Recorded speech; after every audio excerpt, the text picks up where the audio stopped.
Over the past decade, Lane Stadium in Blacksburg, Virginia has become one of college football's liveliest venues. Since 1998, every game here has been sold out. And today, the house will be full and rocking as Virginia Tech welcomes Nebraska in the main course of this college football Saturday. And welcome everyone to Blacksburg. More than 66,000 on hand to watch the only game of the day between two ranked opponents. It's number 19 Nebraska against 13th ranked Virginia Tech. Hello everybody and welcome. I'm Sean McDonough along with Matt Millen. We are delighted to have you with us. You have to go a long way back to find the last time Nebraska beat a top 20 team in a true road game. The year was 1997, Tom Osborne's last year as coach of the Huskers. But they're 2-0 this year against a couple of Sun Belt teams. They believe today is the day they can get that elusive win and prove that they're on the way back to glory. Yeah, and there's some good reasons why they can prove that. And it starts on the offensive. It starts with their quarterback, Zach Lee. I don't think a lot of people really know how good this kid is. To be honest with you, I don't think they know how good he is. But he's going to get some help. Roy Halou has averaged over 100 yards the first two games. They're going to need that today. They're going to need to be paying attention because you can hear it this sound. And then Ndamukong Suh, the defender, great defensive lineman, disruptor. They've got to get him blocked. He is a disruptor. He'll be the main cog in the Nebraska defense, trying to stop a potent Virginia Tech running game, which a week ago rushed for 444 yards against Marshall. The Hokies are 1-1, and here they come to the strains of Enter Sandman.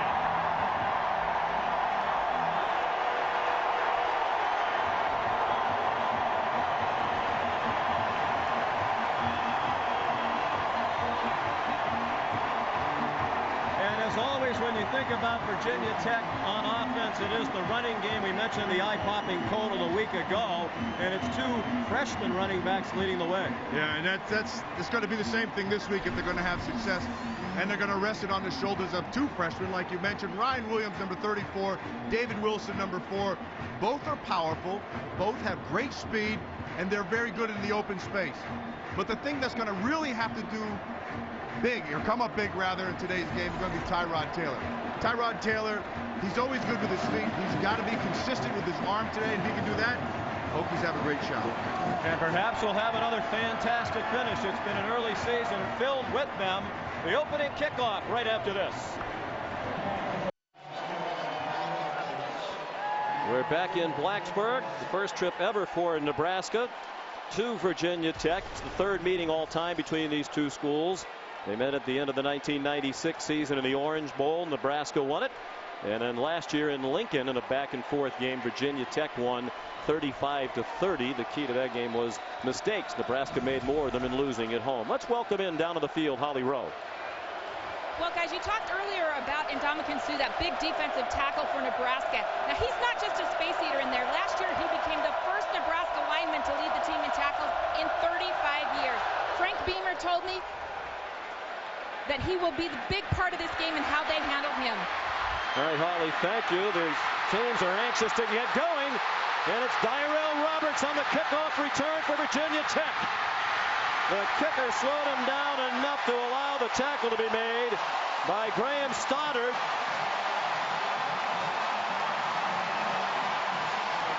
Nebraska won the toss and deferred, so they elected to kick.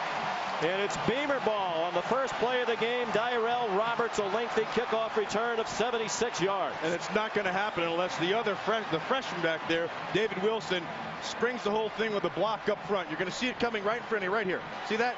Boom, nice job block, and then he runs through the first tackle. And a good job on the backside of hustling to bring him down. Game 3 of the season. Virginia Tech has already returned a kickoff and a punt for a touchdown. On the end around, it's Roberts again. Might be a little winded after the last kickoff return. Sophomore from Smithfield, Virginia, taken down by Sean Fisher, freshman linebacker, part of a very young linebacking core. Both of these teams are inexperienced at linebacker. Virginia Tech experienced at quarterback. Tyrod Taylor making his 18th career start. 14-3 as a starter. One of those losses when he played only one play, was injured and did not return. A loss of 2 and a flag thrown. Illegal substitution. Offense, breaking the huddle with excess 12 players.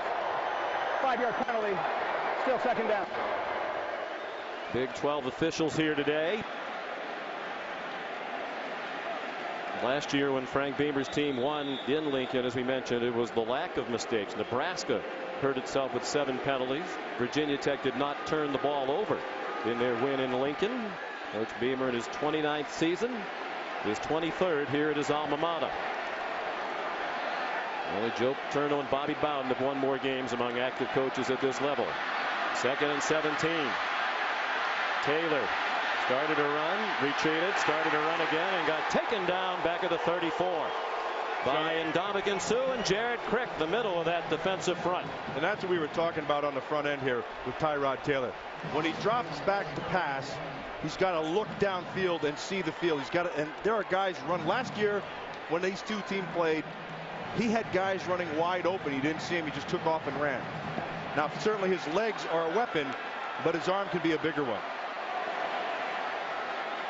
3 wide receivers on 3rd down and 20.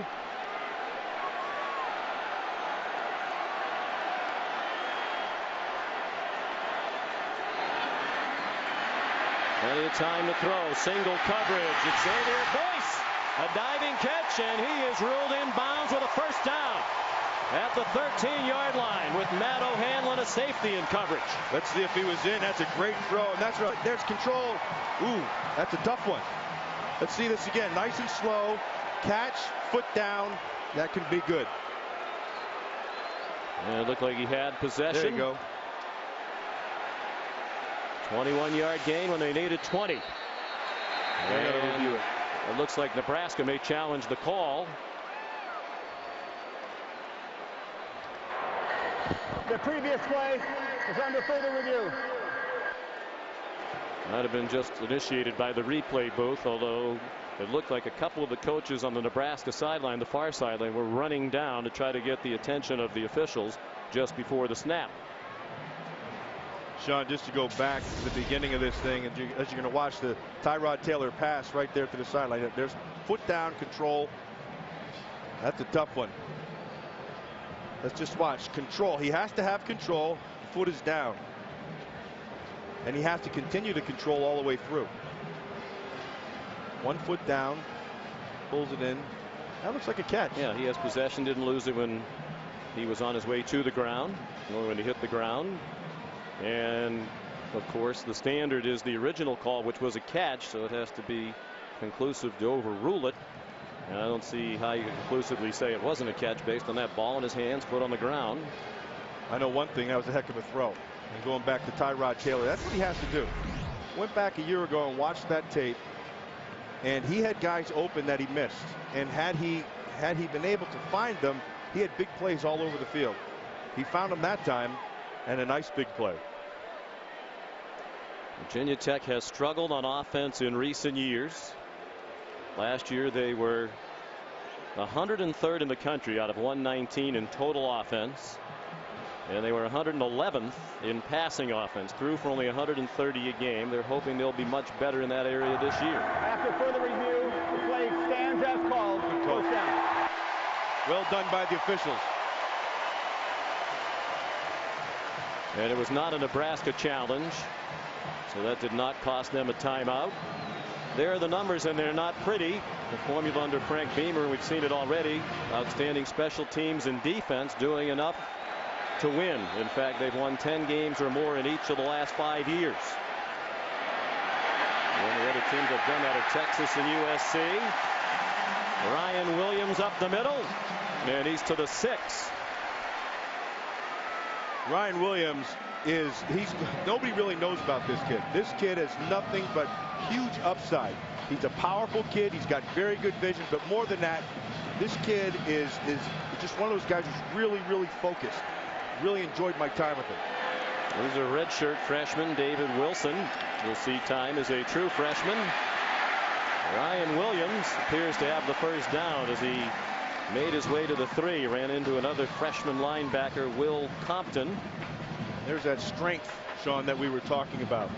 And he took the hit, and then he just continued and pushed right through it.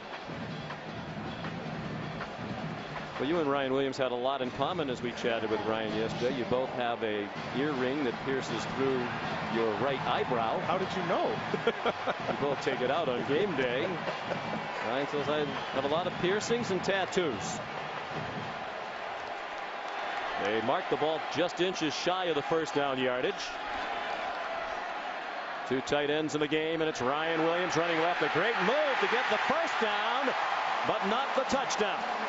Marked down shy of the goal line. Will Compton prevented the score, but it's first and goal for the Hokies from inside the 1. And they need power running, and this guy's going to give it to them. We also had another really nice talk last night at about 2:30 in the morning when somebody pulled their the fire alarm in the hotel, and I happened to be downstairs in the lobby, and who shows up but Ryan Williams. So I know he's not well rested, but he is powerful. There's that power formation in the backfield. And it's Williams to the goal line. No signal yet. Now there is. Touchdown, Virginia Tech.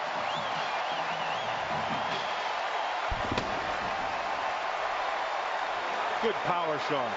Excellent power. Just drove right through it.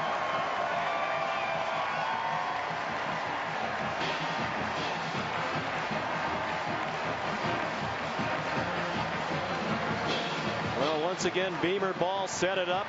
The 76-yard return to the opening kickoff by Dyrell Roberts. Then the 24 yards in 7 plays. They converted on that 3rd and 20, and Matt Waldron kicked the extra point. Ryan Williams the touchdown, his 6th in 3 games, but it was Roberts who put the Hokies in business.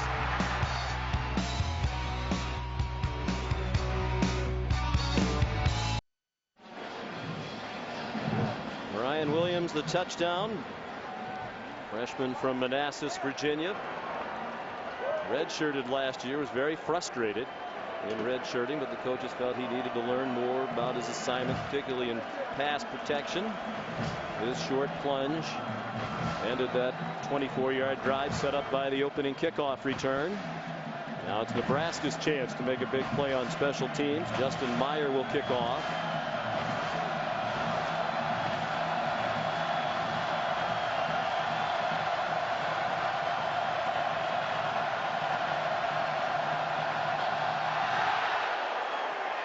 And a good kick. It'll come down to Niles Paul near the 2. And he gets stopped at the 23 by Lindell Gibson. Let's go back and look at the touchdown.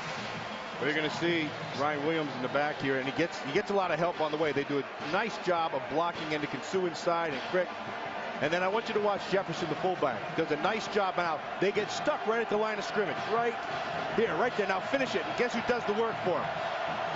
Sergio Render, the guard. He's going to see him right here. He's going to pull around, and he's going to get a good push to get that extra oomph to get into the end zone. Right there. Look at that.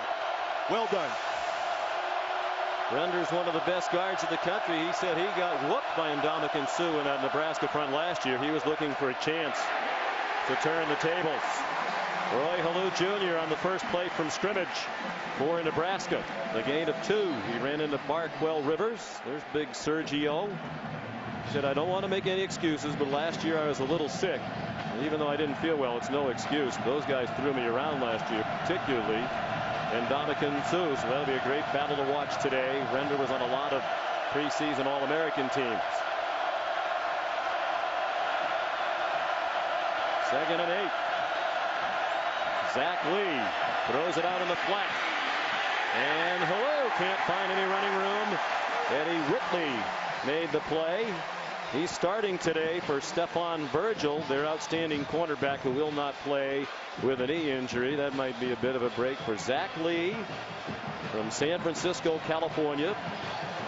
The son of a former NFL quarterback. His dad, Bob, played for 12 years in the NFL, many of them with the Vikings.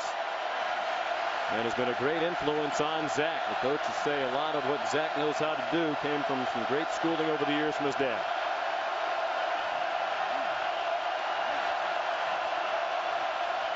He's poised, but it's the first time he's played in a place like this. And his pass is batted up in the air and caught by one of the Cornhuskers. Deflected by Barkwell Rivers. And it looked like it came down in the arms of Derek Meyer. And Nebraska will punt.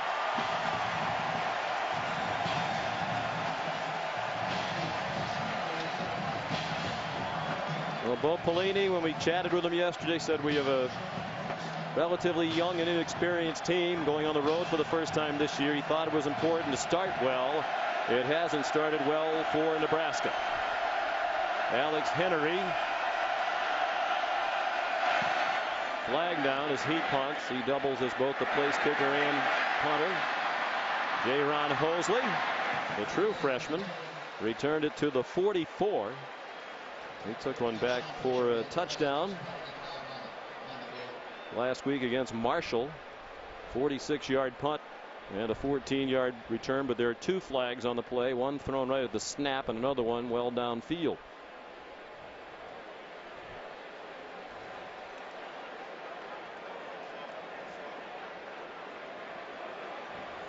They're fouled by both teams on the play. Illegal shift by the offense during the return.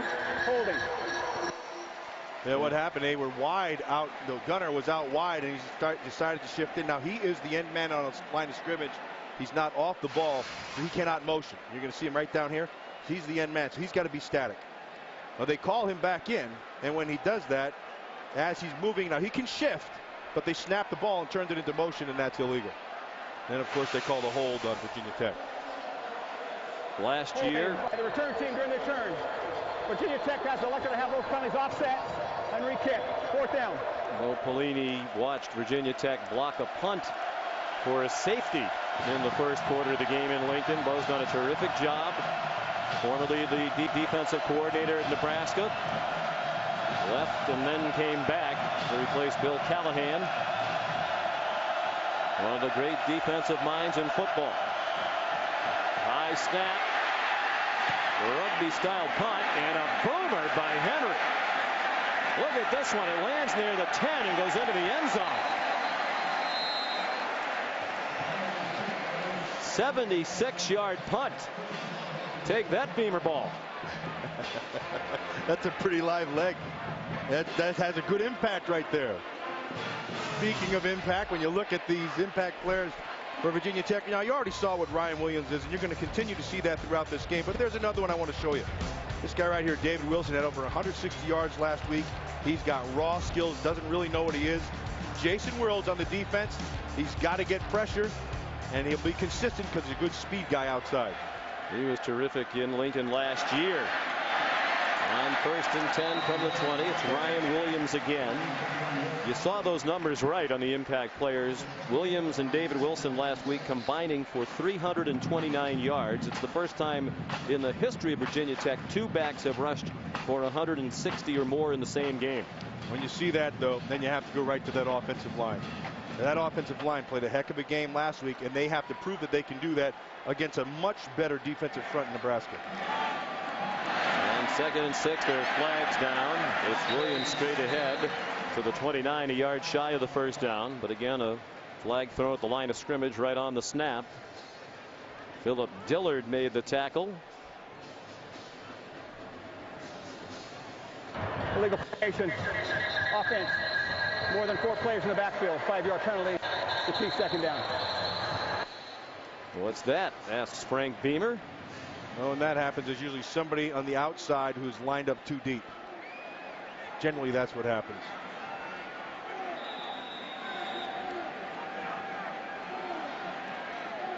Williams wears that number 34. He idolizes Walter Payton, has a tattoo, one of his many, that goes up his arm. Says "Little Sweetness." 2nd and 11. Back at their own 19. Virginia Tech leading 7-0. Nice cut by Williams. And he's out to the 28-yard line. Chopped down by Larry Asante. An excellent tackler at strong safety for Nebraska. Now, when you look at this Nebraska defense, and we talked about on the start, you have to get Endicott Sue blocked. That's the biggest thing.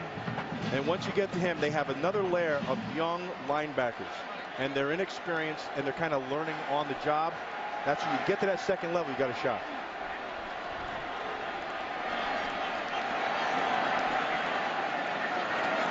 On 3rd and 2, another flag thrown at the snap, and it's a complete pass for first down, and it stands. Tyrod Taylor to Kenny Jefferson, the fullback. Sean Fisher took him out of bounds.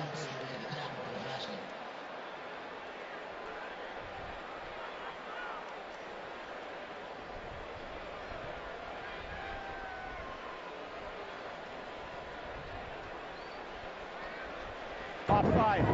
Number 42, defense, lined up in the neutral zone. Penalty decline, result of the play, first down.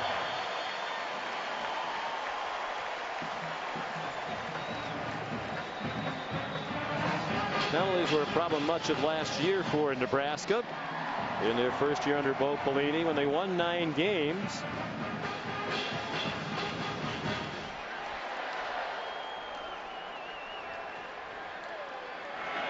Pass gained 7. That's why they took the play instead of the penalty. And Ryan Williams picks his way across the 40 to the 41. Time for an update. Let's head to our Times Square studio in New York. Hey there, everyone. I'm Matt Weiner here in New York, here to keep you on top of everything happening across the nation. In this Taco Bell update, Aaron Corp got the start for USC at Washington. So far, so good. A 6-play, 80-yard drive. Joe McKnight scored it. SC driving again and leading 7-0. All right, Matt, thank you. Here, David Wilson now, the true freshman, has kind of running back with blazing speed. 4.33 in the 40. And nowhere to take that blazing speed on his first carry. Stopped for a loss. And the guy who made him, the tackle right there, is Endicott Sue, the guy we said he has to get blocked. And it's a tough job right here. You're going to see James Brooks, 68, right here, coming off the ball. Now Sue, watch, good leverage, nice violent hands, throws him to the side and makes the play. Did a lot of that a year ago. And Ndamukong Suh he's the real deal. And you're gonna see him in the NFL coming to a theater near you. It's a Cameroonian name. His dad's from Cameroon, his mom from Jamaica. The name means House of Spears. Timeout. Nebraska. It is their first of the half. We asked Ndamukong the other day how often his name is mispronounced. He said, not only my first name, which is always mispronounced, but a lot of people call me Sa. They see the H and they think the last name's Sa. Timeout.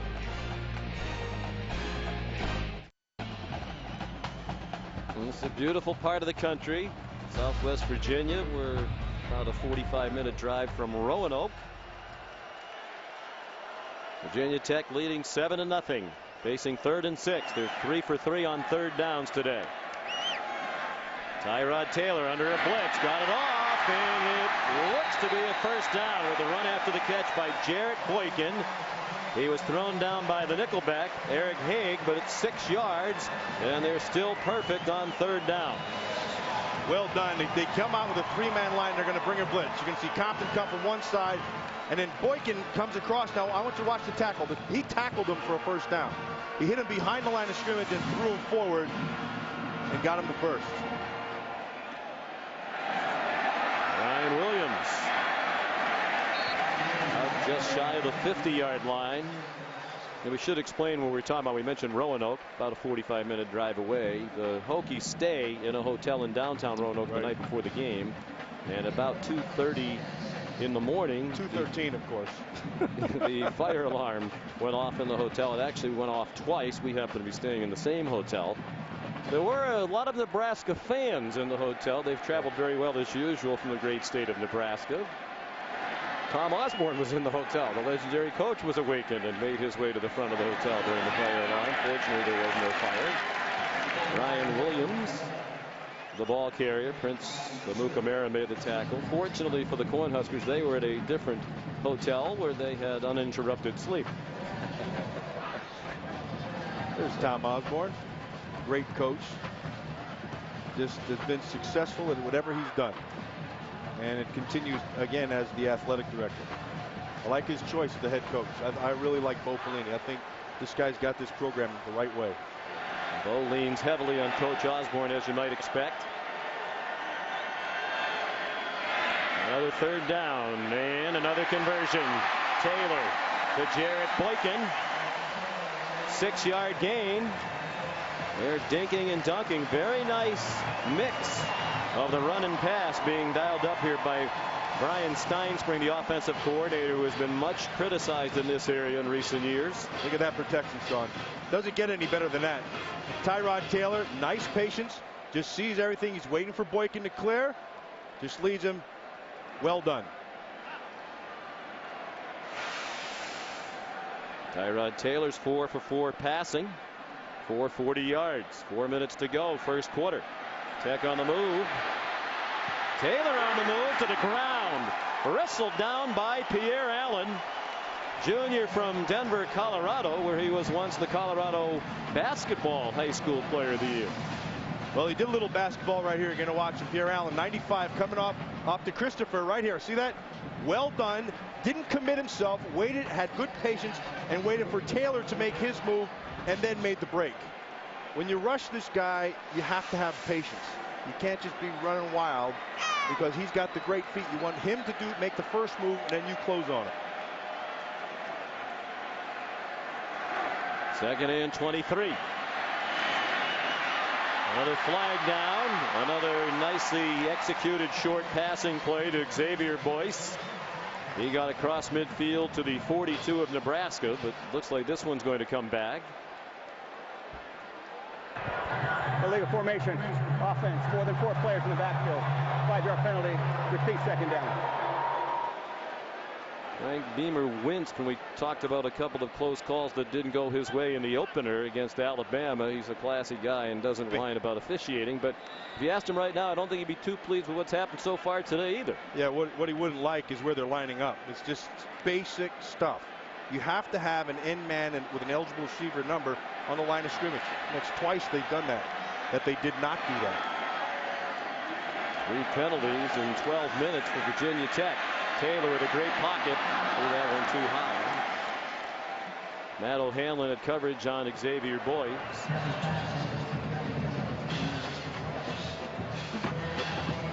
Talked about this Nebraska defense, John, but the one thing, Ndamukong Suh, that's one thing. I really like Jared Crick inside. I think he's a pretty good player. The linebackers are young and they're learning, and the secondary actually is a pretty good secondary. They're playing a lot of cover 2 in zone here right now, and that's why they were running at it. But I'd like to see him match it up a little more. Carl Pelini serves as defensive coordinator for his brother. They're 5 for 5 on third downs, but this is 3rd and 28. Taylor all day to throw a single coverage, and it's a little bit too long. Looking for the speedy Dyrell Roberts with Prince Amukamara in coverage, and the Hokies will punt for the first time today. Would you think that's why Virginia Tech's run a lot of that underneath passing game as well, trying to test those linebackers in coverage? Yeah, and then, like you said, he got singled up. They were in a cover 2 there also. The safeties got deep, and then that turns into anything vertical route on the outside is going to turn into anything man, or man, I should say. Brent Bowden to punt. Senior from Centerville, Virginia. Off to a good start this year, as you saw with the numbers, leading the Atlantic Coast Conference. And a pretty good kick. Niles Paul is explosive with the ball in his hands. Across midfield. They have the angle on him. And he gets shoved out of bounds at the 23-yard line by Matt Reedy. 54-yard return by Niles Paul of a 38-yard punt. Now, the first thing you notice about Niles Paul is when the ball's in his hands, he's like a running back. He's got very good instincts. He has good vision, and he knows what to do with that thing. I mean, he knows how to find the creases and holes. Nice job at the end. A good angle taken there and gets him pushed out of bounds.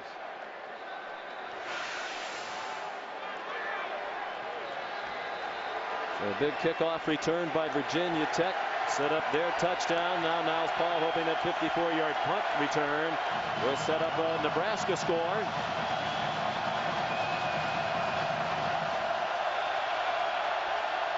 Zach Lee and the Huskers went 3 and out their first possession. Roy Hallou to the 20. Rashad Carmichael made the tackle. Here's Holly Rowe. Mind the nickname for this stadium is House of Horrors. The Hokies have beat 31 straight non-conference teams here. But Zach Lee, the quarterback for Nebraska, doesn't seem phased right now. Watching him on the sideline here, he was talking to his offensive lineman, calm, joking around, laughing. He said, "Let's go get this." He's not affected by this House of Horrors.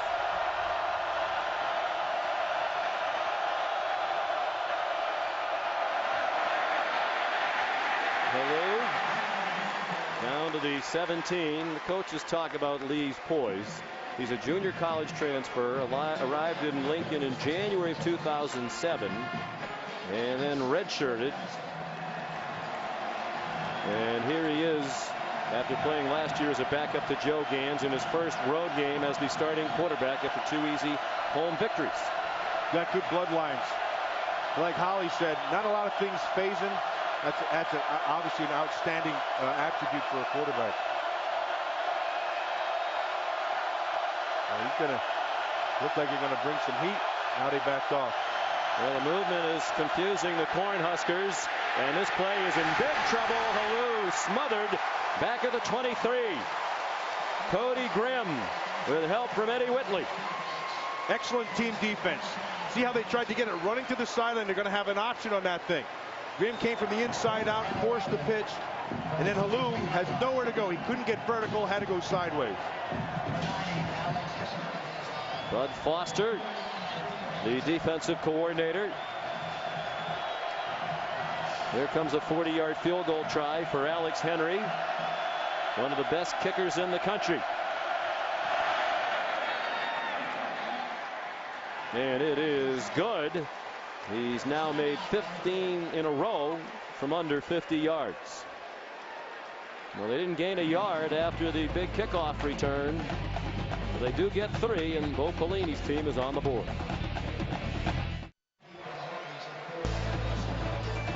Tonight at 8 Eastern on ABC, Colt McCoy and the second-ranked Texas Longhorns look to avenge last year's upset loss to the Texas Tech Red Raiders in Lubbock as they march into hostile territory. Texas Tech heads to Texas Memorial Stadium tonight to take on number 2 Texas on ABC Saturday Night Football, presented by Southwest Airlines, 8 Eastern, 5 Pacific time.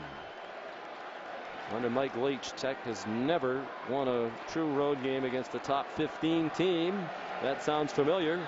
We mentioned Nebraska hasn't won a true road game against the top 20 opponent since 1997, 0-16 since.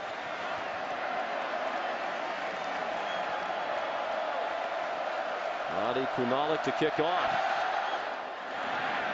Had 7 touchbacks in the first 2 games, and here's his 8th of the year. He's been a real weapon as a kickoff specialist.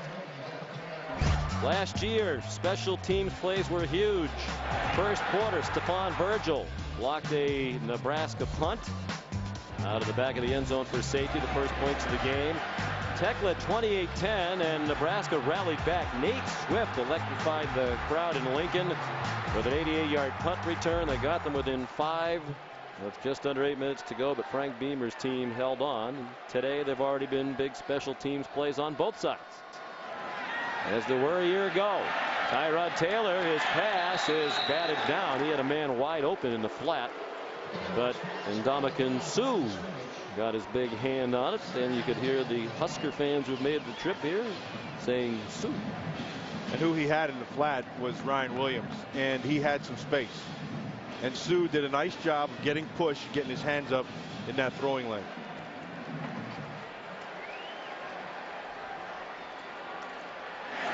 On second down, it's Jared Crick. Suh's sidekick up front. Well, we have a moment. Let's check in with the studio in New York. All right, Sean, for those who missed it, Aaron Corp got the start for USC, got the Trojans off to a 10-0 lead. Washington's back at it. Jake Locker with a 4-yard keeper there, 10-7. Tennessee tied up at Florida, 3-all, end of the first quarter. Monty Kiffin's defense keeping the Vols in it. Much anticipated game. And right before the snap, another flag thrown at the line of scrimmage. Looks like Sergio Render moved. Offense, 5-yard penalty. They get Wang. Still third down. Ryan Williams got a little bit of hitch in his get along right there. Got a little bit of a limp going. That will likely take us to the end of the quarter. 4th penalty on Virginia Tech. Looks like they have a nice plan offensively, but the penalties have really hurt as they try to build momentum. End of 1 in Blacksburg, 7-3, Virginia Tech leading Nebraska.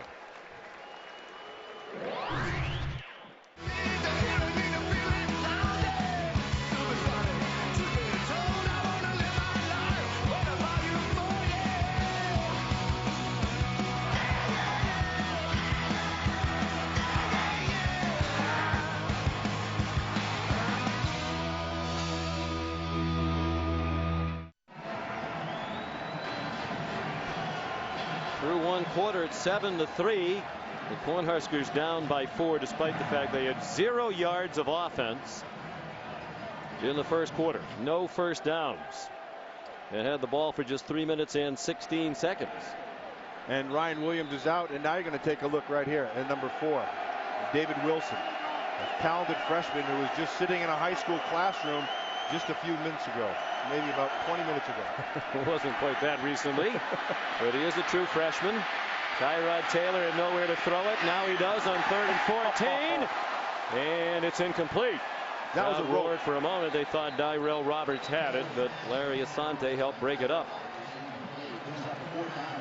Let's check in with Holly Rowe. Well, Virginia Tech running back Ryan Williams kind of limped over to the sideline. They looked at his left ankle, but I just heard him tell some of his teammates on the sports medicine staff that he's okay. Now, keep in mind, David Wilson is another freshman. We asked Ryan, do you feel this kid breathing down your neck? He said, heck no. I hosted him on his recruiting trip. I knew that if we were both here, we could contribute to the team. So he's got a capable backup if his ankle continues to bother him. There was some concern when Darren Evans, who was an outstanding freshman rusher a year ago, tore his ACL in preseason, but it's obvious they have plenty of talent to fill in for Evans this year as he recuperates. Brent Bowden, the punt. High. Niles Paul engaged immediately, battled hard for 2 or 3 yards on the return. Zach Luckett finally got him across the boundary. 46-yard punt, 4-yard return. Here's the Pacific Life game summary. And very little offense from either side. Virginia Tech moved it in spurts, but the penalties hurt. They had 4 of them in the first quarter. You can see there's just nothing over there for Nebraska. And so if you're Nebraska, what do? You go back to what you do best. Rely on your offensive line.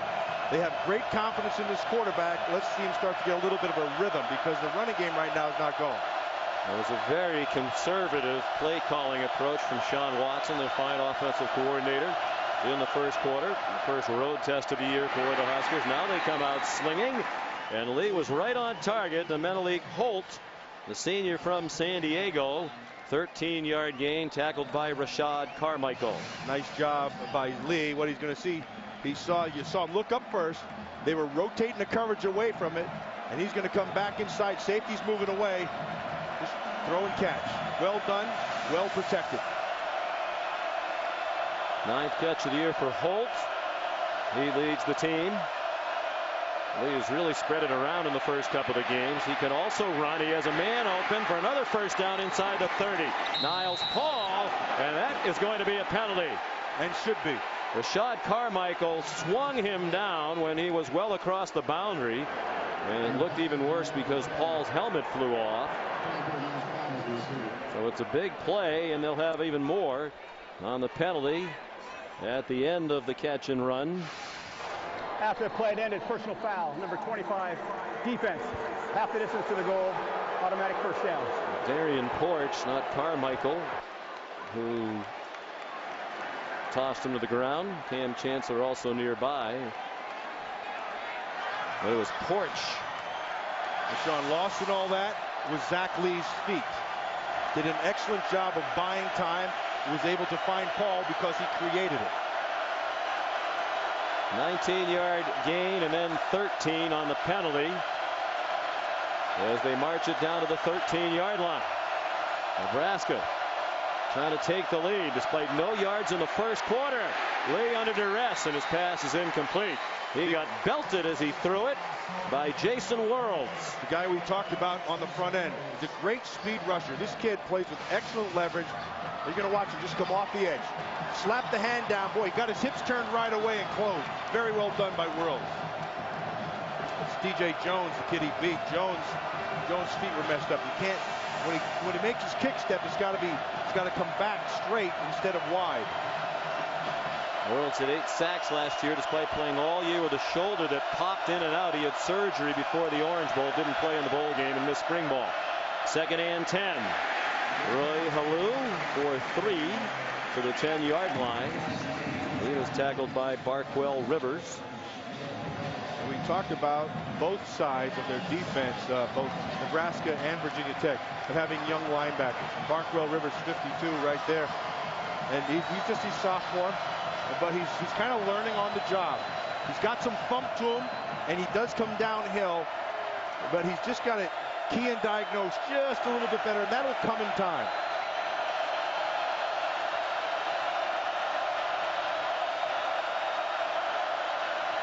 On 3rd and 7. Lee had to get rid of it. Has a man in the corner of the end zone, and it's incomplete. Intended for Menelik Holt, and it might have been deflected away at the last moment by Cam Chancellor. Chancellor got on his horse. He had the time. There was pressure coming, though. He had a little bit of time, and he was able to find it. See, he's got him beat. He's got Chancellor beat, and the ball's coming over the top right here. It's a pretty well thrown ball. Oh, looked like it went through his hands almost, didn't it? You got to lay out for that sucker. You got to make that catch. I wonder if Chancellor got Holt on a little bit early. 27-yard kick is up and good from Alex Henry, the junior from Omaha, and Nebraska is within 1 point. Well, we're 3 weeks into our countdown of college football's top 30 moments of the last 30 years. When we come back, moment number 28. Buffalo Wild Wings presents the top 30 plays of the last 30 years. Number 28. Down 17 points in the national championship game, Nebraska resorted to a trick play, now simply known as the Fumble Rooski. Quarterback Turner Gill gently dropped the snap onto the ground, leaving it for All-America guard Dean Steinkuhler to rumble in for a touchdown. Follow the top 30 countdown all season long. Brought to you by Buffalo Wild Wings. Certainly was one of the memorable plays of the last 30 years. Of course, Dean Steinkuhler was a great player, the 1983 Outland Trophy and Lombardi Award winner. His son, Baker, is on this team as a redshirt freshman, backup defensive tackle. Sure to tune in to ESPN and ABC's college football coverage next Saturday at 3:30 Eastern to find out what moment number 27 will be. Old Baker has a lot to live up to, as Dean was one tough sucker. Adi Kunala kicks off. Here's David Wilson. And the freshman did not get to the 20. Stopped at the 19-yard line by P.J. Smith. Wilson will go to the sideline. He started toward the sideline. Ryan Williams looks like he's ready to come back on the field. He's on the field. Yeah, it's funny, Sean. And Holly, in her report, she said that he's okay. Any player worth his salt will never, ever let somebody take their spot. They're always going to be okay, regardless of what the injury is.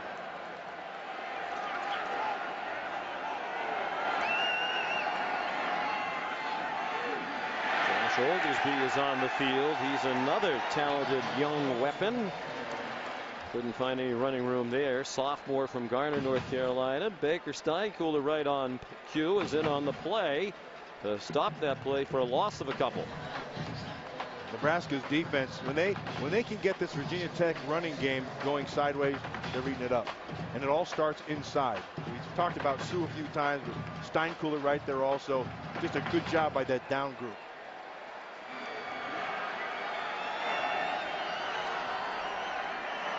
Rod Taylor out of the gun on 2nd down and 12. 12 minutes to go till halftime. It's a 1-point game. Good throw, good catch, first down. Jared Boykin with Anthony West in coverage, but it's out to the 34. 17 yards, first down. This is a well-thrown ball. Good protection. Now West is beat, and you can see Boykin a little bit behind him, but Boykin makes a nice adjustment. It's a good example of kinesthetic sense right there. See that body part awareness just turned around. I read that this morning. I thought I'd throw it in. Very impressive. Boykin has huge hands. He wears size 3X receiver gloves, and even with those big gloves, his fingers frequently rip the seams. Ryan Steinspring, the offensive coordinator, referred to them as catcher's mitts. Ryan Williams out to the 38-yard line. Holly? Well, guys, Jarrett Boykin actually wears triple X wide receiver gloves. I have a hard time finding them that large. I went up to him before the game, put my hand up to him, and gigantic doesn't even cover it. It's like freakishly large. It reminds me of a Seinfeld episode, you know, the man hands. But he said that he actually busted out a pair of those gloves last week, so they've got plenty in stock back here in the boxes behind the bench for him. Holly, that looked to me like you have small hands. It did compared to Boykin's enormous catcher's mitts. Ryan Williams carries short of the 40-yard line. It'll be another third down at about 5. Sean Fisher, Pierre Allen made the tackle. Number 19, Nebraska. Number 13, Virginia Tech at Sold Out Lane Stadium in Blacksburg. Sean McDonough, Matt Millen, and Holly Rowe. Delighted to have you with us. Third all-time meeting. The first was in the Orange Bowl, the end of the 1996 season. They played last year in Lincoln. Virginia Tech a 5-point road win. The Hokies leading this one by a point. 7-6. Here comes an all-out blitz. Taylor got it off, and it's too high. He was looking for Danny Cole, their leading receiver from a year ago. But the pressure forced the high throw. They came with a blitz inside, and they forced him to move outside the pocket. Now he had Cole. He had Cole open. The ball came off high, and he missed him. Holly? Guys, the starting long snapper for Virginia Tech is out with a right ankle sprain, Connor. So in his place, Mark Tuttle, number 63, will get his first snap of the day. I don't know how calm and cool and collected he'll be, guys. He's also the homecoming king. Pretty calm there. Oh, princely snap. Oh, and it's fielded by Niles Paul at about the 2-yard line.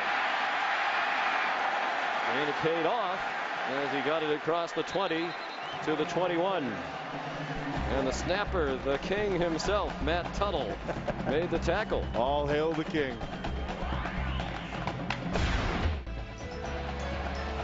A little conditioning work during the week for the Hokies in that sand pit. Just behind the stands to the end zone to our left.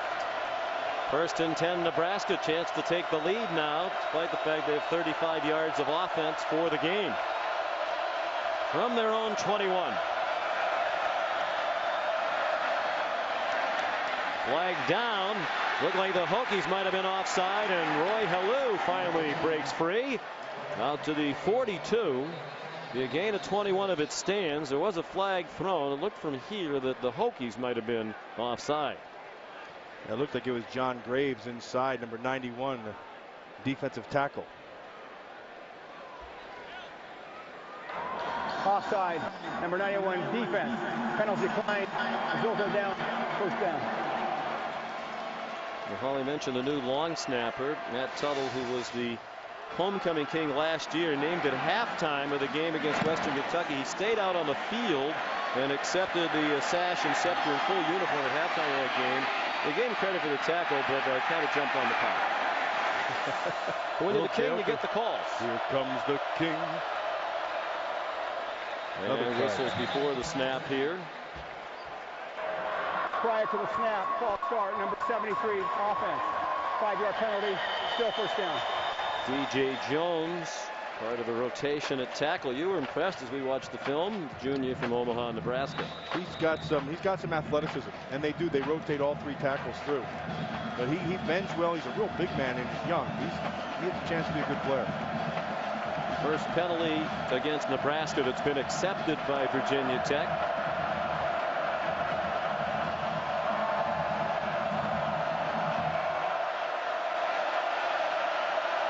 First and 15. Play clock about to run out.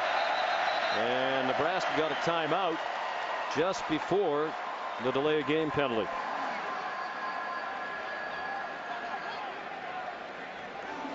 think Bo Pelini's wondering if they got all the time they should have after the previous play.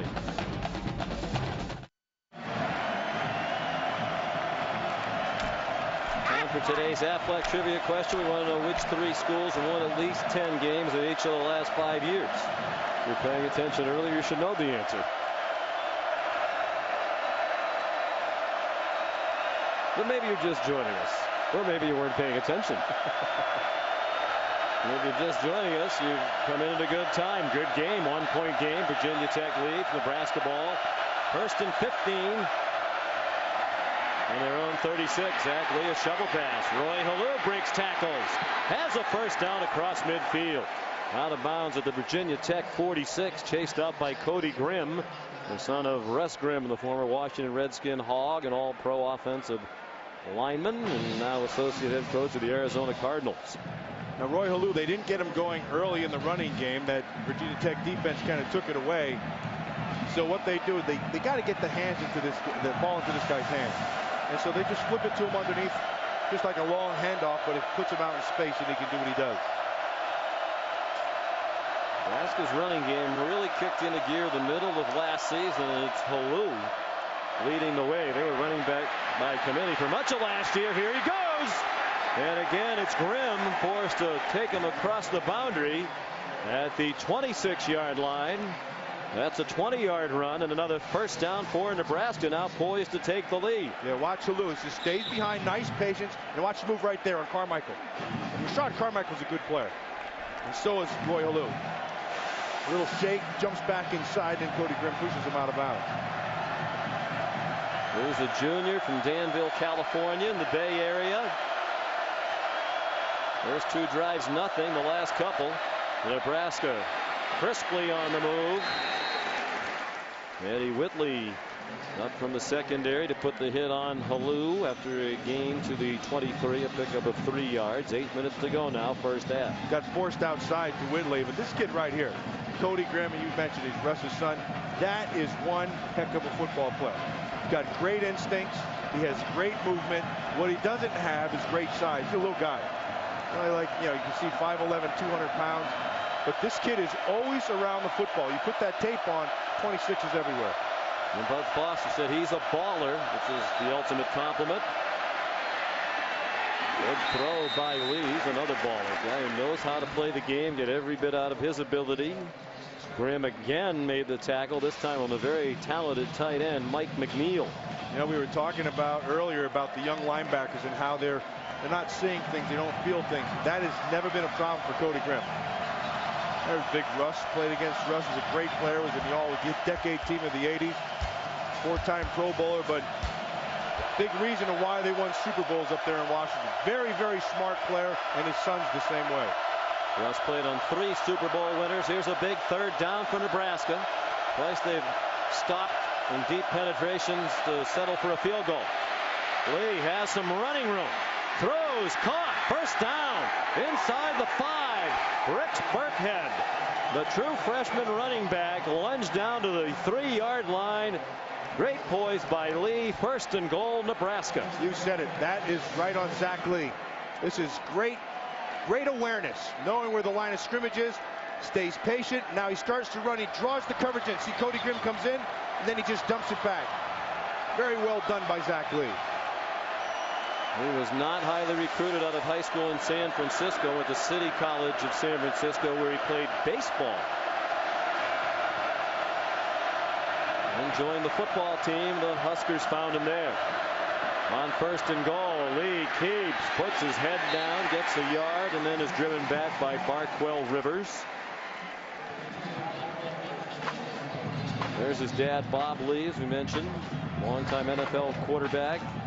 For a while, the athletic director at the University of the Pacific.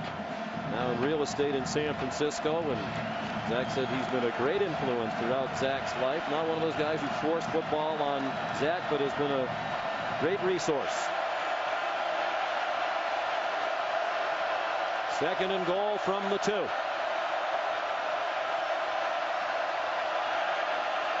Play action pass. Lee has to throw it away. Got pressured again by who? Cody Grimm. The kid has,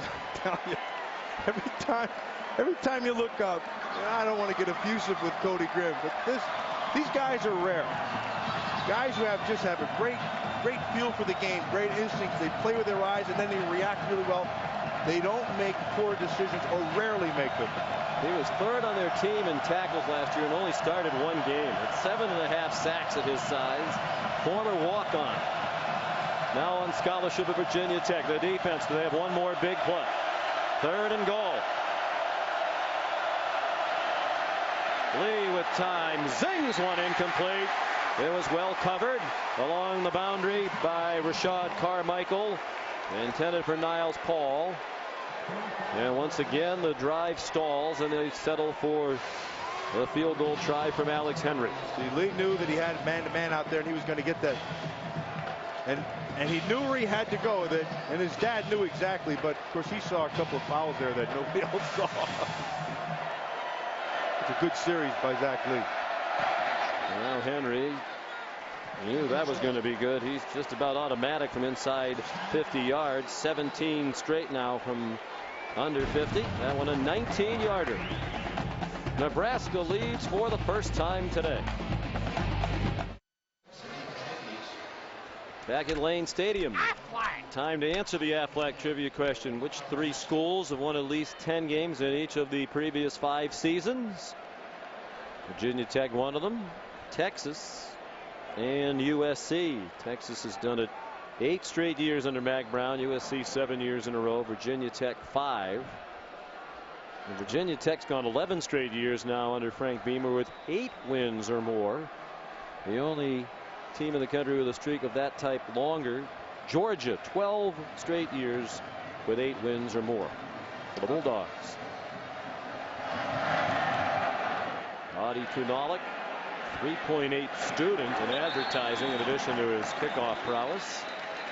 Has it go into the end zone for a touchback. And we touch it back to New York. Matt Weiner with a Sports Center update right now.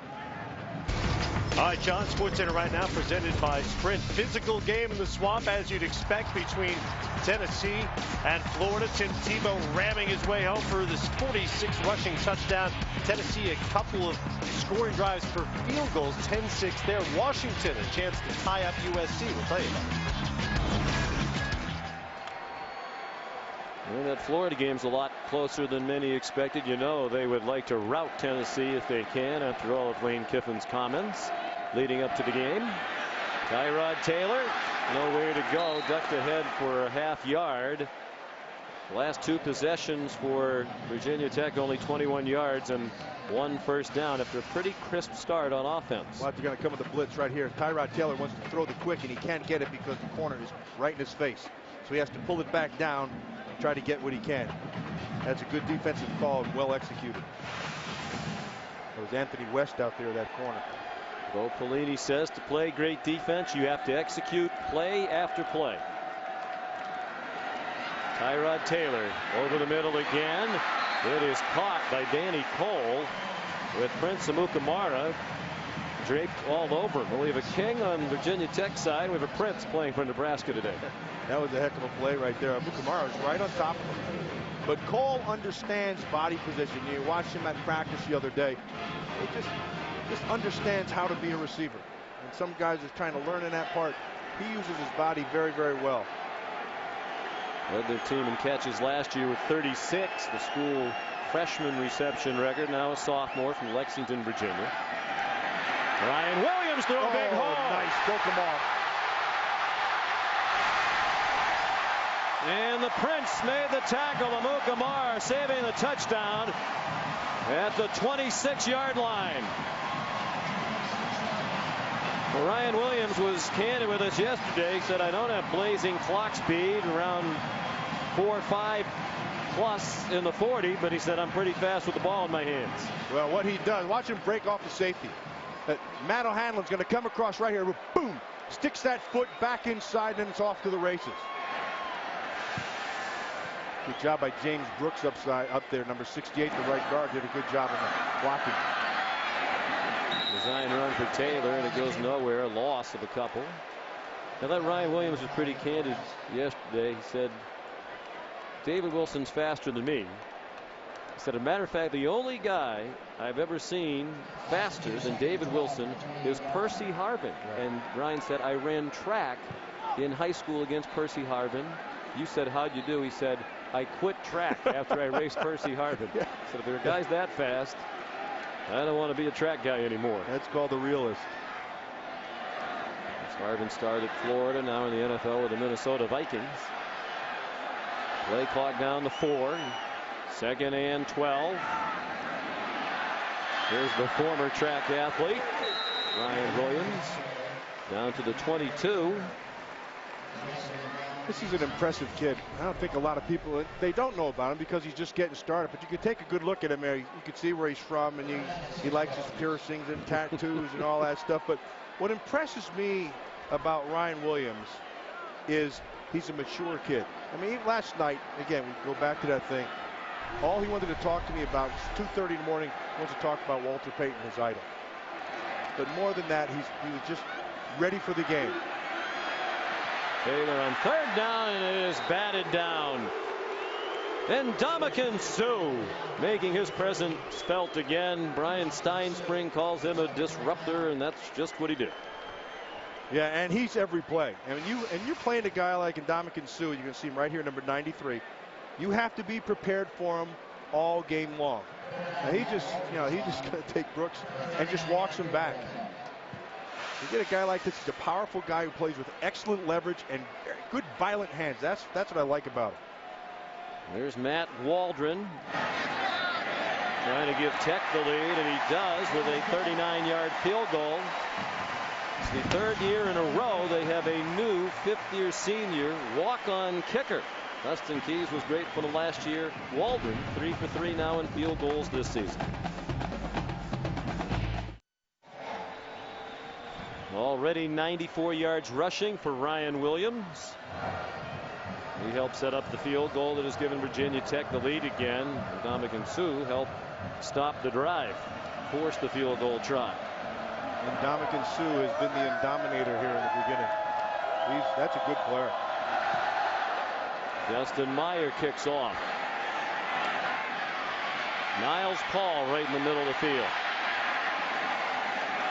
And back to the 29. Gentlemen, start your engines at long last. Tomorrow afternoon on ABC, the chase begins. Jimmy Johnson racing for a historic 4th straight championship. A 4-time NASCAR champion Jeff Gordon, regular season points leader Tony Stewart look to make history of their own. It's the chase for the NASCAR Sprint Cup at New Hampshire. Coverage begins tomorrow, 1 Eastern on ABC, and I know one guy who'll be watching for sure, Frank Beamer. There are few bigger NASCAR fans in America than the legendary Virginia Tech coach. He goes to a lot of races. He's been the honorary starter at NASCAR events and participated in a celebrity race at Bristol, which is not far from here. Here's Roy Halou Jr. breaking free. He revved his engine all the way to the 40-yard line of Virginia Tech.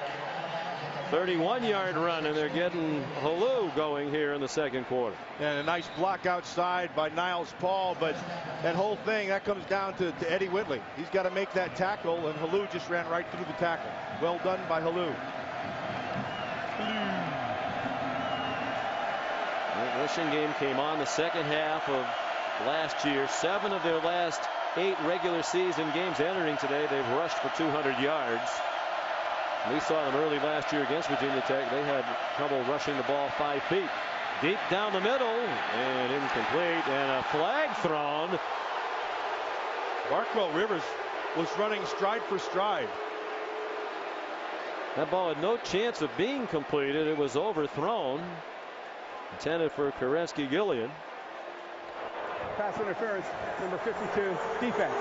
15-yard penalty, automatic first down. That looks like a tough call. Wow. Yeah, he's just going to run with Gillian right down the middle of that, right down the hole. Look at him right down here. He's just running. See, there's Gillian has his hand going back, and then Rivers has his hand on his arm. It looks like that's what they called, but you wonder who's holding whom there. Exactly.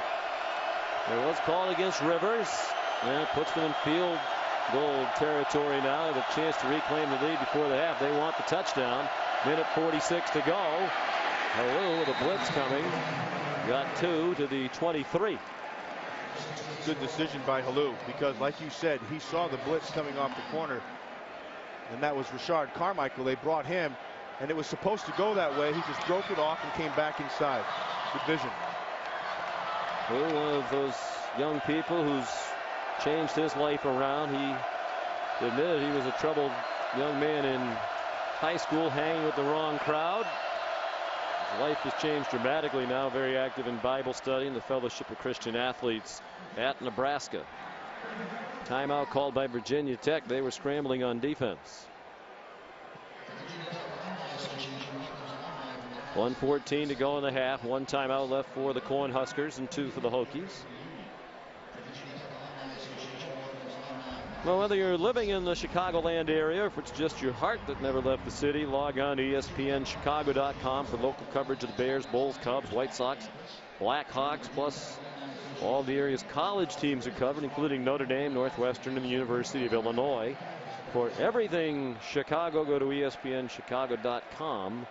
And coming soon, ESPN.com for Dallas, New York, and LA. There's also one already up and running in Boston, which I've been checking out regularly. Baston. Up in Baston? Yes, indeed. You pursue that with great vigor. 2nd and 8. After no yards in the first quarter, 150 here in the second for Nebraska. And Halou, bang back. Couldn't find a hole. He ran into Cam Chancellor. Forward progress to the 20, and the clock will run under a minute to go. It had a chance, but Chancellor came out of that safety spot and read it. And they're going to come down and get a nice block right here. Now you have to replace. He beat the block of the other outside receiver from Holt, and he came through and just boom, nice aggressive job. 3rd down and 6. Nebraska wants to be at the line and ready to go with between 15 and 20 seconds on the play clock to give Lee time. They've been a little slow today. 4 seconds to snap it. Under 30 seconds in the half. Lee had to throw it away. Looking in the direction of Niles Paul. Jason Worlds with the heavy rush. He's been getting pressure. He's been getting it all day, and he's coming off the edge. You watch him, number 6. Weird number for a pass rusher. But hey, that's the NCAA, and you're going to watch him right here. Go back inside.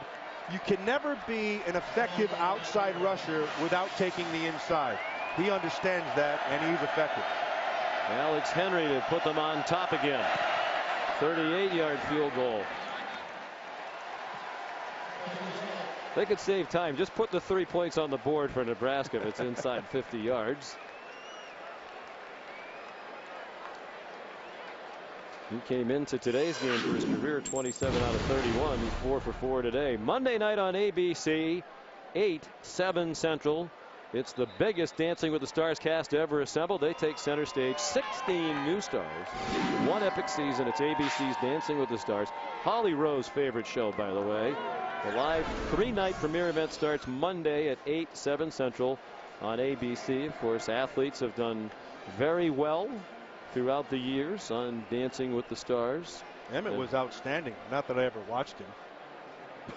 He was outstanding. But I watched him dance for a couple touchdowns. Holly, you watched it. What do you think? I'm a huge fan. It is my dream to be on that show. But one guy that I think would do very well is Ndamukong Suh. When I got out here for pregame warm-up, I mean, this guy is huge. And he was out here with his headsets on, getting down. I mean, the guy can shake it for a big fella. So that's my next nominee for Dancing with the Stars, Ndamukong Suh from Nebraska. He was getting after it. 6'4", 300 pounds. Getting after it good? I mean, is that good? Yes. Getting after Getting it good. after it. Okay. I think Holly would be great on Dancing with the Stars. She was kind of dropping a hint with our bosses at ABC. Maybe she'd like an invitation. Adi Kunalik's kickoff brought back by Dyrell Roberts, who bounced off a hit at the 20 and got to the 24. Just 11 seconds left in the half. Alfonso Dennard made the tackle.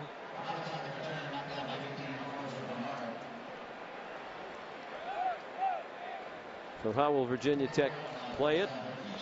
They've passed for only 65 yards. Sue's been a disruptor.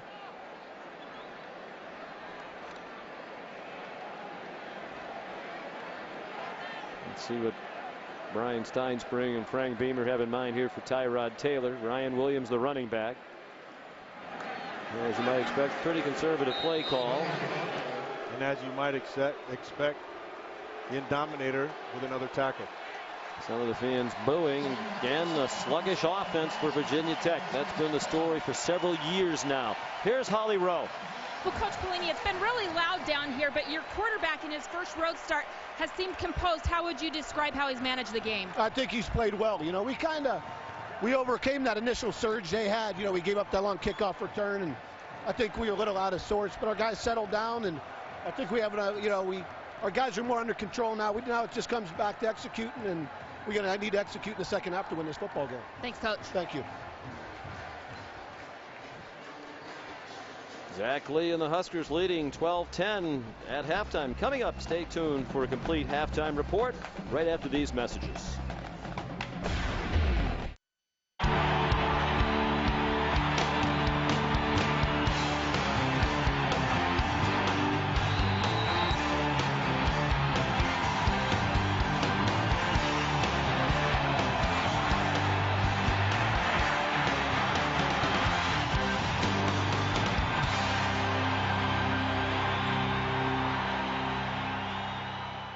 The Dave Matthews Band with Time Bomb. Fans of Nebraska and Virginia Tech hope their offenses are about to explode. As you might expect when these two teams get together, defense and special teams the story of the first half. Welcome back to Blacksburg. Sean McDonough along with Matt Millen.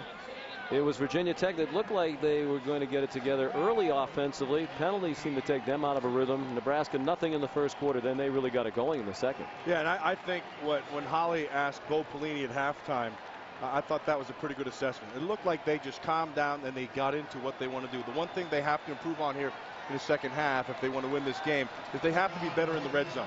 Because they got themselves a couple field goals. You got to do better than that. And I think for Virginia Tech, they're just inconsistent. That's the biggest thing right now.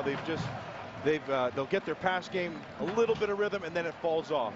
You got to get the ball down the field a little bit. And I'd like to see some play action because they were running the ball pretty well. Go with a little bit of play action. Virginia Tech kicks off. Justin Meyer boots it to start the second half. Here's Niles Paul. He had a big punt return in the first half of 55 yards. And a good kickoff return here. They'll begin at the 33-yard line as we check out the Pacific Life game summary. And the biggest play of the first half was the first play. Tyrell Roberts took the opening kickoff 76 yards. It set up a short touchdown drive for Virginia Tech. I mentioned Niles Paul's 55-yard punt return. Roy Halou got it together in the second quarter. Alex Henry 4 field goals for Nebraska. Virginia Tech the touchdown and a field goal. Tech scored 35 points last year in Lincoln with only 3 touchdowns. They kicked 4 field goals last year and had a safety. Malik Holt couldn't catch the pass from Zach Lee.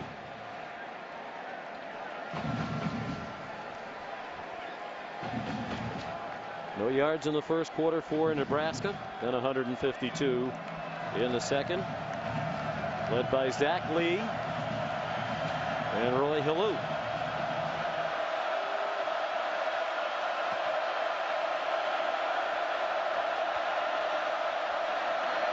Second and 10. And not much for Halou. Popped down by Nikos Brown. You know, the guy who's quietly playing a pretty good game through the first half, and now it's Barco Rivers, that young linebacker. And we talked about the guys who are, they're younger and they're having to kind of feel their way through as you're looking at Nikos Brown. Here's Barco Rivers, 52. Each week, he gets a little bit better.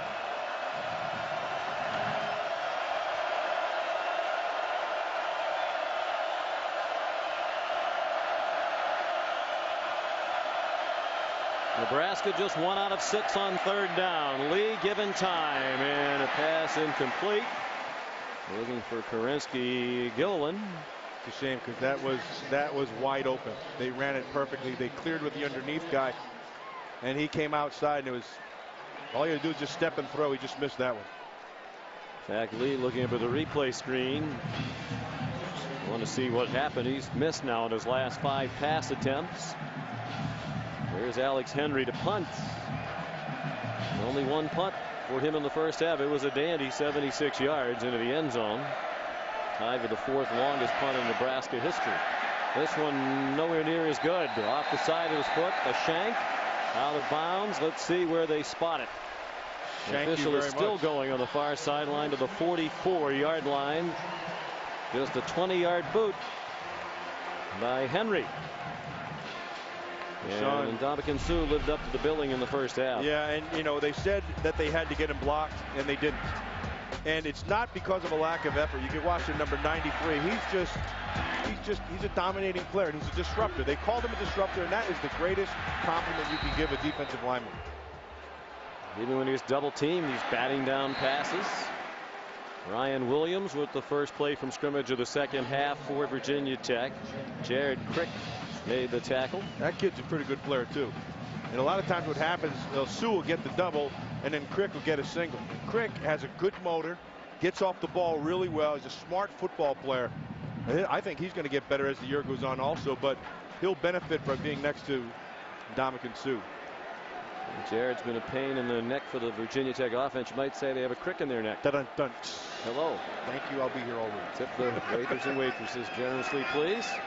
2nd and 9. Taylor. Boy, that defense is fast. They responded quickly. It looked like when he first pulled it down, he had a lot of room. He wound up with just a yard, and we welcome in Holly Rowe. Well, I caught up with Virginia Tech coach Frank Beamer at the half. He said the first half was self-inflicted wounds. He said every time we'd get a big play, it would get called back for something stupid like not lining up right. He said we have to fix that. And then on defense, he said they have to stop those big gashing runs by Helu. He said we've got to play gap sound. We've got to fire our guns up in there and make better tackles.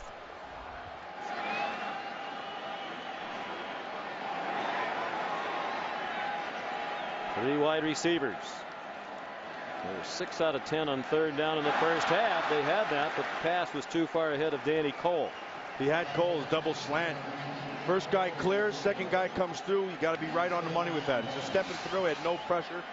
Yeah, right here. See, first guy will clear, and that opens this wide up. Easy throw. He's got to make that throw. You know, Brian Steinspring, the coordinator, takes a lot of heat here, as we said, but he drew up a pretty good play there. They just didn't execute it.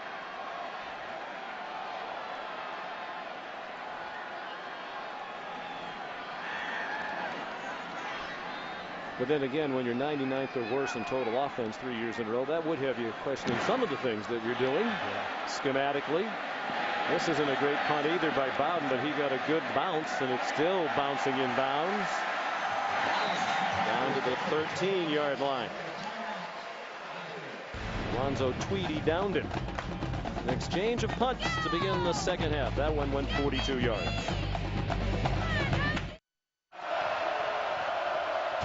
Well, we talked about how Nebraska's looking for a signature win to mark a return to national prominence. The ACC could use a big win too. They have only 2 undefeated teams left. They've had a couple of ugly losses to teams from the FCS level and a couple of near misses in Maryland and Florida State against teams they were expected to hammer. On first down, it was Roy Halou for a gain of about 3. But it has been kind of an ugly start. The great news is that Miami looks like it is back. Oh, Miami looks like they're the real deal. Boy, they have team speed again. And that quarterback, Harris, he's got it. Miami will be right here at Lane Stadium next Saturday at 3:30 on ABC to take on Virginia Tech.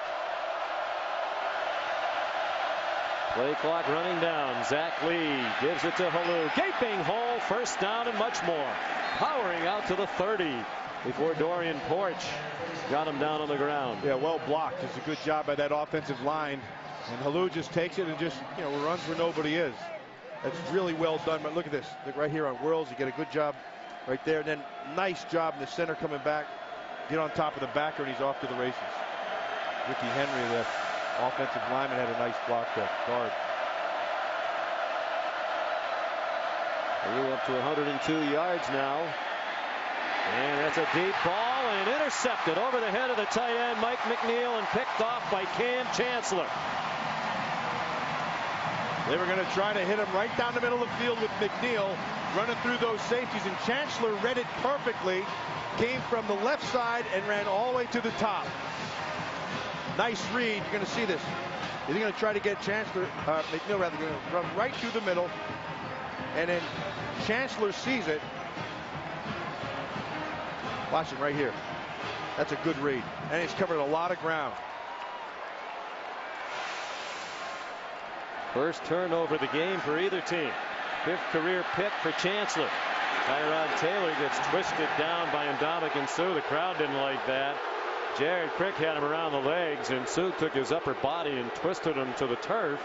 Taylor hesitated. Taylor hesitated with his feet. If you're going to be a runner, be a runner.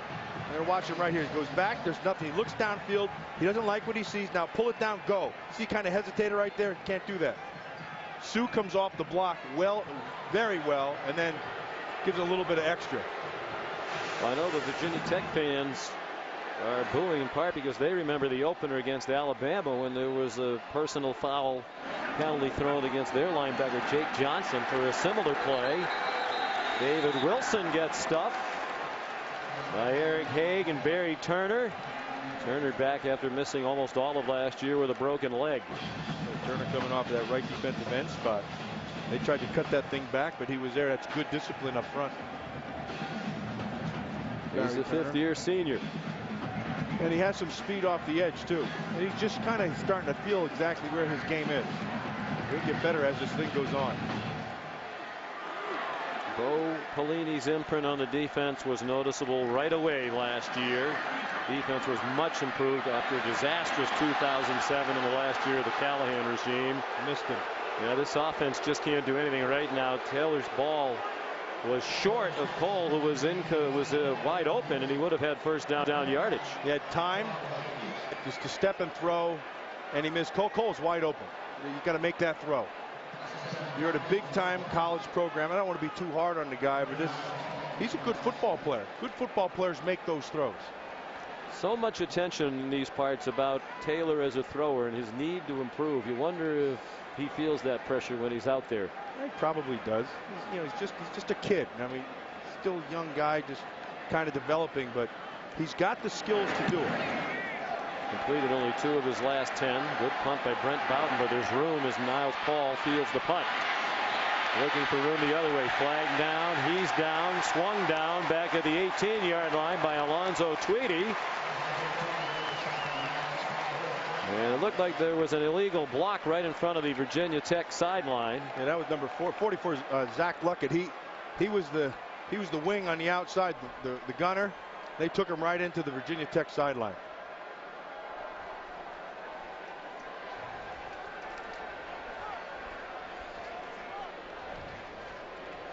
During the return, illegal block in the back by the return team, number 21. 10-yard penalty. Nebraska keeps the ball, first down. We'll send you back to New York now. Here's Matt Weiner. All right, Sean, time for an AT&T All-America Player of the Week update. Cal's Javid Best figures to move up some Heisman charts after a 131-yard day, including a career-high 5 touchdowns and a road win at Minnesota. Text vote to 345-345 on your mobile phone and cast your vote. All right, Matt, thank you. Crowd roaring. Zach Lee dealing with the noise. On 1st and 10. It's Halloo. Turns the corner. And gets dragged out of bounds by Rashad Carmichael. Play goes to the 13 for a gain of 4. Halloo is pushing now his 5th career 100-yard game. And it's the 3rd straight game that an opposing running back has gone over the century mark against the Tech defense. That hasn't happened since 2002.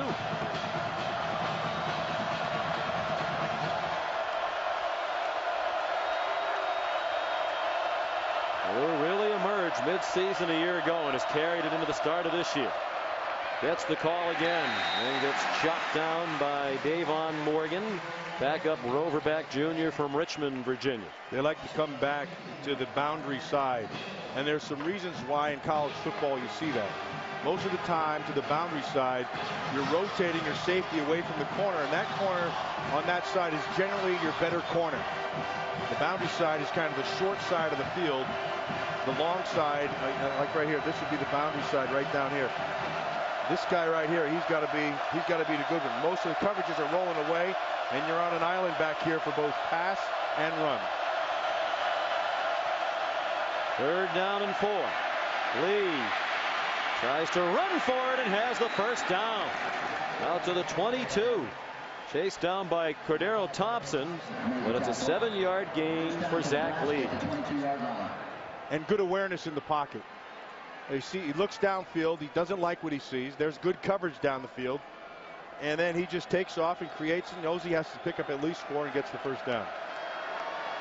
Might say he got Zach Lee what he needed. Dun-dun-dun. Again. Someone pull the microphone, please.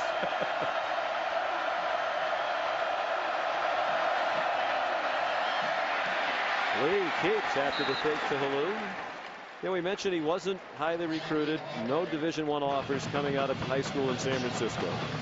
And he wanted to play football at this level. Originally wanted to play football and baseball at this level. He went to City College of San Francisco. Started out as a baseball player. Then went to spring practice the following spring. And that's where he was spotted in football by Nebraska. Before he ever played a junior college game, they had assistant coaches who saw him practicing in the spring out in San Francisco. And they offered him a scholarship while he was still under the radar. He went out the next fall, had a big year at City College, and then a lot of programs wanted him, but by then he had committed to Nebraska.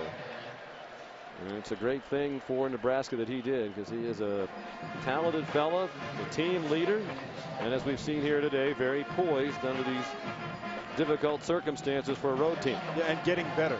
And that's the great news for Nebraska. He is just getting a feel of how to play the position and the guys around him, and he's going to continue to get better as this season goes on. The best football for him is yet to come. Sean Watson is the offensive coordinator there. He raves about Lee. It's interesting watching. They're going to measure here and see if Halou got the first down on the last carry. Watching the tape of last week's Nebraska-Arkansas State game. Sean Watson's a former assistant at Colorado, and they were talking about if Colorado should make a coaching change. There's already speculation Sean Watson could be a candidate there. He has head coaching experience. Southern Illinois, and he's from Illinois, and the guy who put in the defense for him was not on his staff, but came and helped install the defense, was Bud Foster, also a native of Illinois, who had already established years of success here at Virginia Tech. He spent some days in Illinois helping his old pal Sean Watson put in a defense. Good friends matching wits today. Big 3rd down and inches. And it's Lee. And he got it. It wasn't by much. He has it. That's listed at 6'2", 215. I think the biggest thing you see here is exactly what Bo Pelini said at the half with Holly, and that was we settled down and we're just going to start to do what we do well. And you don't see any panic. They just go, they threw the pick, they stop them, they get the ball back, and they're just going to go back and methodically get after it. Part of it's the run game, but they're going to trust Zach Lee to make the throws. More than midway through the 3rd quarter now. Lee after the fake, and it's incomplete. That fake got him plenty of time, but he couldn't connect with Kyler Reed, a freshman tight end, and the coaches rave about his athletic ability. They think he's going to be a star. Yeah, you fake it one way and come back against the flow, and there's Kyler Reed right there, and he misses him, and then Niles Paul has a shot at it on the backside.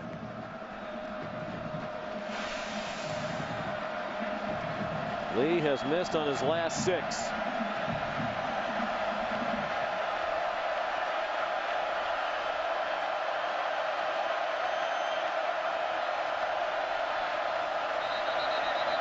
Flags down.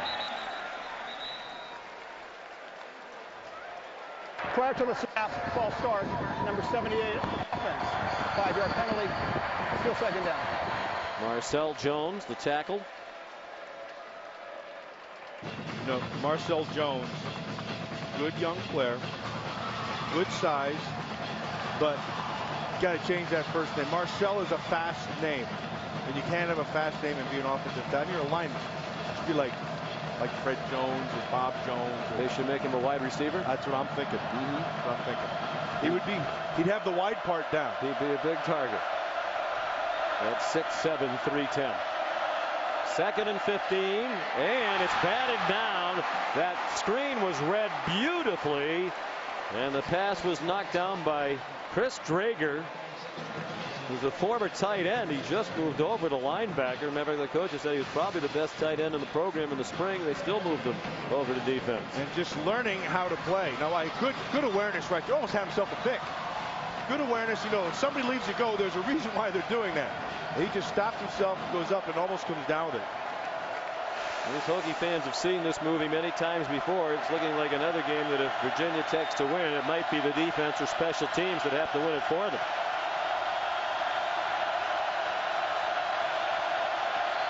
The fans are doing their part. Deafening noise again, and Lee's pass is incomplete. In the flat, looking for Roy Halou. Good defense down the field. They took away the deep. They're going to force him to throw underneath. And then when they do, and now he missed the throw, but they were right there to make the play if they had to. 8 straight incomplete passes for Zach Lee, who in the 2 wins over Florida Atlantic and Arkansas State and Lincoln completed 74% of his passes. Thrown 6 touchdowns so far this year, only 2 interceptions, one of those picks today. Alex Henry to punt. And he just did get it off. And it's a good kick. Fielded on the bounce by J-Ron Hosley. Pretty nice moves by the freshman for an 8-yard return. Mike Hayes covered the punt for Nebraska. 49-yard boot by Henry. Timeout. 6:20 to go, third quarter, a 2-point lead for Nebraska. There aren't many defensive coordinators around the country have a restaurant named after Bud Foster does here in Blacksburg. You have a top 10 in the country defense 5 years in a row. You become a very popular guy. Like a restaurateur called Bud said, I'd like to name my restaurant after you. Might help business. And we saw Bud was there yesterday to greet some of the patrons during his lunch break. Ryan Williams carried on first down for a yard. There he was taking orders for after the game. That's shameless, I got to tell you. Oh, you heard the pastrami. Did you hear that in there? I heard that. Talking about pastrami. He told us if we go there, which we did not, by the way, just in case anybody thinks there's some payola involved, but were we to go, he said get the crab top stuffed shrimp. Defensive coordinators shouldn't know that stuff. It's just like meatloaf. That's what he should be ordering. And Taylor's pass is dropped. Xavier Boyce couldn't catch it. He cut across the middle of the field. Yeah, and you're seeing that today. You're seeing a lot of crossing routes. And Tyrod Taylor hit these early in the game, and they come back to it. It's a good call, and that's inexcusable. And he knows it. Boyce knows it. Looked like they had too many men on the field, Nebraska, on defense. So a timeout called by the Cornhuskers. Sean Fisherman running off late. Those are the things that drive coaches crazy. All those little things, just like you saw at the beginning of the game with all the penalties. There's another one. Mistake, uses a timeout. Well, friends, we remind you tonight at 8 Eastern Time, ABC, Colt McCoy and the second-ranked Texas Longhorns are trying to avenge last year's loss. That dramatic game, perhaps the game of the year last year in Lubbock when Texas Tech was victorious over the Longhorns. They play again tonight. This time it's in Austin, presented by Southwest Airlines. 8 o'clock. Who can forget November 1st of last year? Texas Tech down, the clock winding down in the final seconds. Michael Crabtree. Hey, Michael, sign and get in the NFL, will you? 28-yard touchdown with 1 second left. And the Red Raiders win a wild one. You know Texas is waiting for that tonight. 3rd down and 8. Virginia Tech has 1 yard of offense in this quarter. They've run 8 plays from scrimmage. Taylor, and that's ruled incomplete. And Ndamukong Suh there again. Yeah, they just came with numbers off the right side. Didn't have enough to block him. He's got to get rid of that ball quick. Ndamukong Suh is right in the middle of the whole thing and slapped it away. You're going to watch. They're going to come off this side. They block outside, so that leaves. They didn't slide to Suh, so they made a mistake inside because they had to try to pick up the outside blitzers. I mentioned there's some rating services that have Suh projected as the top pick next year in the NFL draft. Mel Kiper believes he has a chance to be in the top 5 picks. And Bowden, a good punt. No fair catch for Paul, even though the coverage unit was right there. And a tackle again made by Alonzo Tweedy. Now it's time for another edition of the award-winning Millin' Around. Each week, as we visit these cities and towns around America, you like to mill around and get a taste of the local flavor. Start thinking about a lot of things, a lot of the history sometimes, a lot of things that are going on. When you come down here to Virginia Tech, the one thing that you notice right away is all the beautiful stonework that's all over the place. So got to ruminating about that a little bit. We're listening to that at the end of this play. It's 1st and 10 for Nebraska. Neither team has scored here in the second half. Under 5.5 to go. In the third quarter, Roy Halou tackled by Dorian Porch. Well, what'd you see as you milled around? Well, they have their own quarry down here, and there's a bunch of this stone all over. It's all limestone. They take it, they cut everything to a 6-inch veneer, and then they face it all by hand. And then they bring it back into the school, and I mean, it is just absolutely gorgeous place to see. Everything is hand done and chiseled, stacked and then brought back here to the campus. And it's a random pattern with a ribbon joint, and it's gorgeous. I'm a big Stone fan. And Stones fan for that. Yes. It's a beautiful campus in a beautiful part of America. Zach Lee back on target. After a lengthy drought, he finds Chris Brooks, the senior from St. Louis, his 4th catch of the season. He had only 3 career receptions entering this year. But you know what you like about that and the Nebraska coaching staff is that they keep going back to Zach Lee. They trust him. They believe in him. And so, yeah, he missed 8 in a row, but they come right back and they throw it again to start the series in the middle of the series, and they get a big first down. Comes out slinging, a little too low for Niles Paul. It was a forward pass.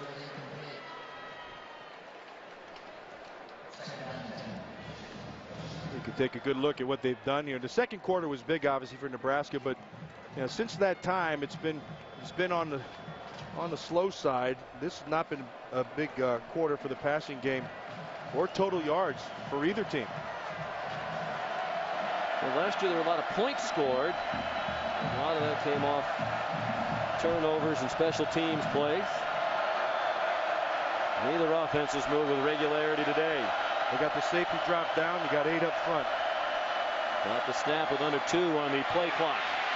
Lee shovels it ahead. And Halou has the first down.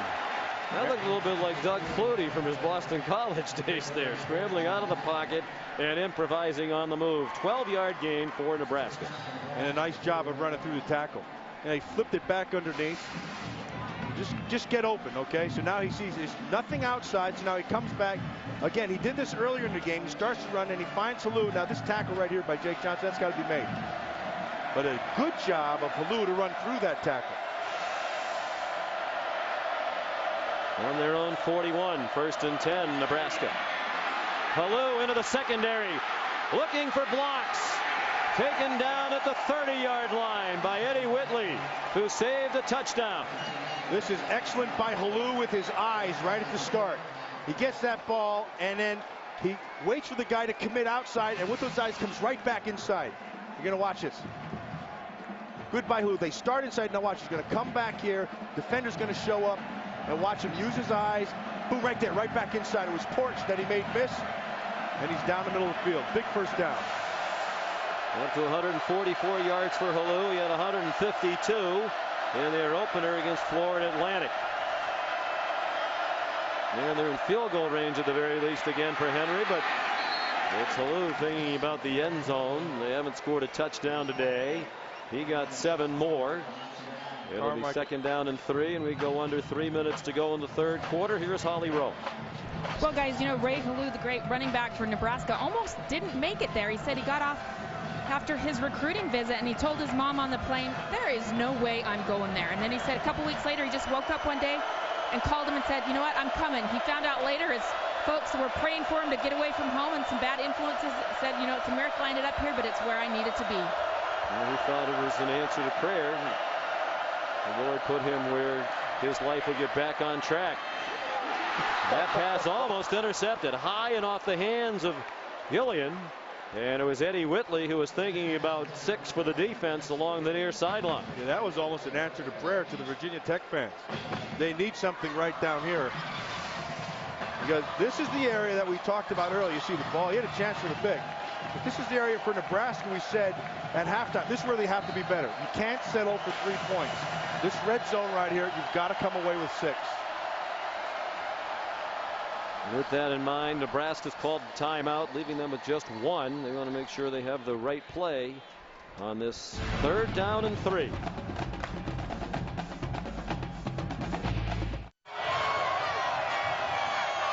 The Nebraska cheerleaders hoping that they'll be cheering for a first down. 3rd down and 3, Nebraska. Leading by 2 late in the third quarter. They're at the Hokies 23. That's just like stealing up top here. Look at the space for 3rd and 3. Lee, design quarterback draw. Great call. First down at the 6-yard line. Cody Grimm able to run him down. Wouldn't have made a difference outside, because this is a great call. They go ahead and they take the, you can see inside, they get the inside rush and they just turn him back inside. And Lee does a nice job with his eyes to get back out there and get it. Of course, that makes Dad happy. Nice play, Bob Lee says. Just joined us. That's Zach's dad, the former NFL quarterback. They've been down in this neighborhood before. They've settled for 4 field goals today. Can they punch in a touchdown? Lee zings one. Touchdown, Mike McNeil. Flag now in the offensive backfield.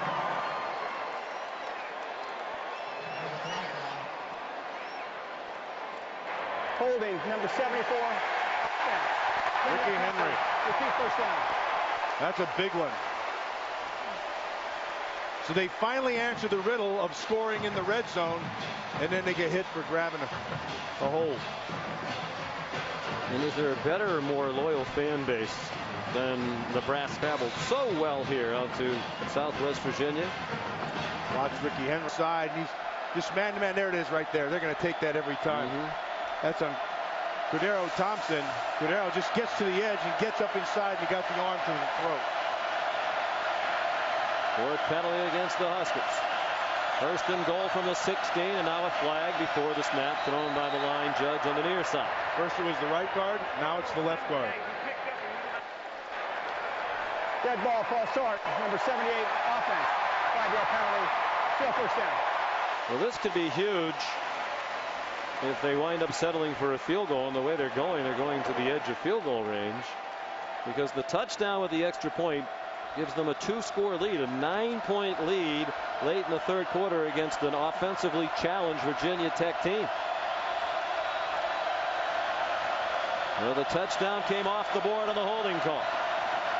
Now the procedure penalty has them back at the 21-yard line.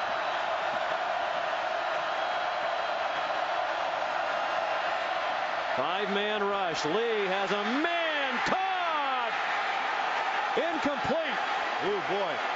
Back judge rolled. It was not caught in the end zone by Menelik Holt.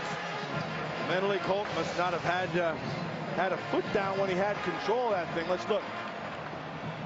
Boy, that looks like a touchdown to me.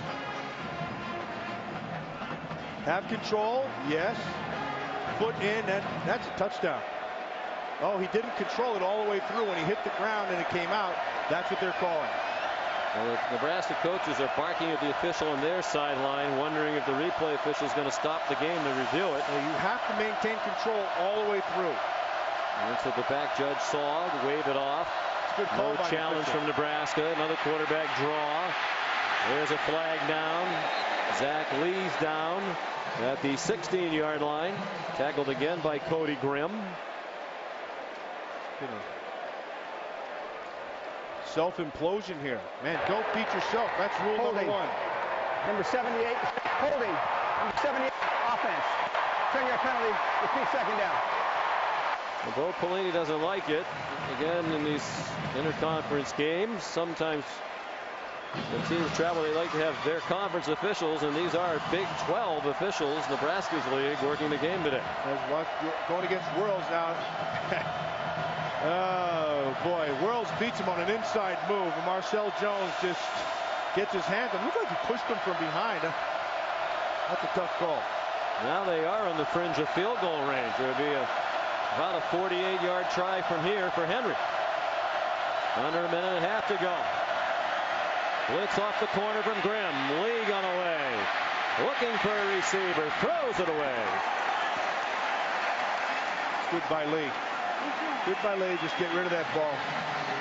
And, I want to go back to that touchdown. That was not a touchdown. And again, take a good look at it. I think this is a good job by the officials. There's the catch. He's down now. If he holds on to the ball, he has to maintain possession of that ball and control all the way through, and he did not. Good job by the officials. On this last play here, when Lee takes off, he got pressure from Cody Grimm and forced him to the outside, and then alertly threw the thing away. Since Halou had a 17-yard run that got Nebraska to the 6. I mean, 3 penalties, 2 incompletions. 3rd and goal. Another blitz and another flag to stop the play thrown by the line judge.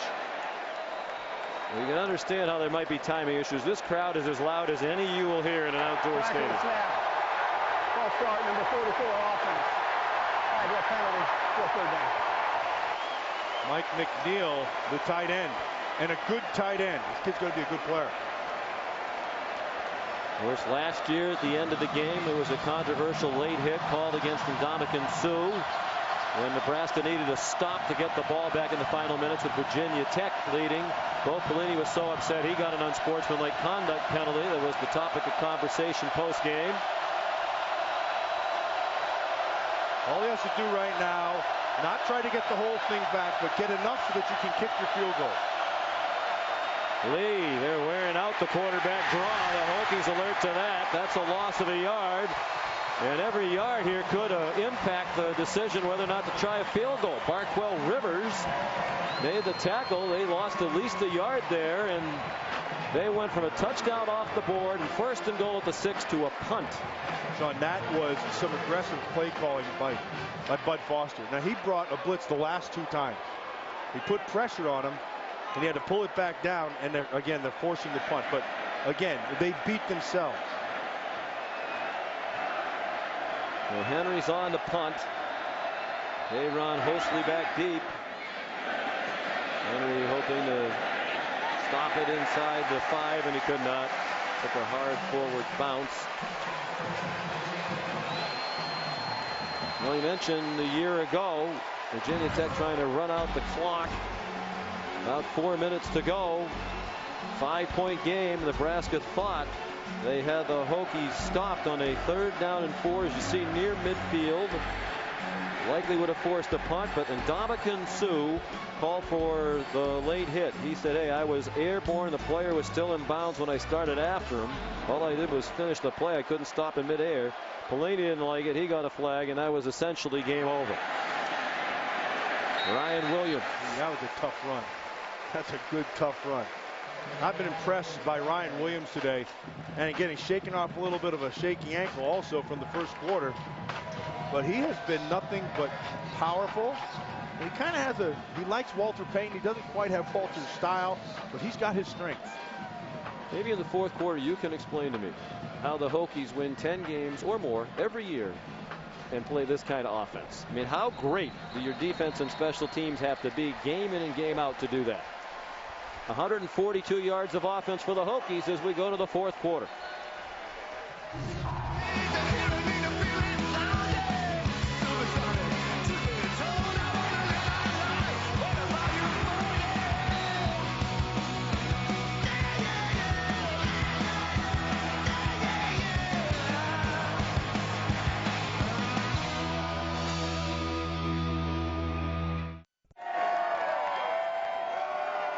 in ever leading by 2 as we go to the 4th quarter.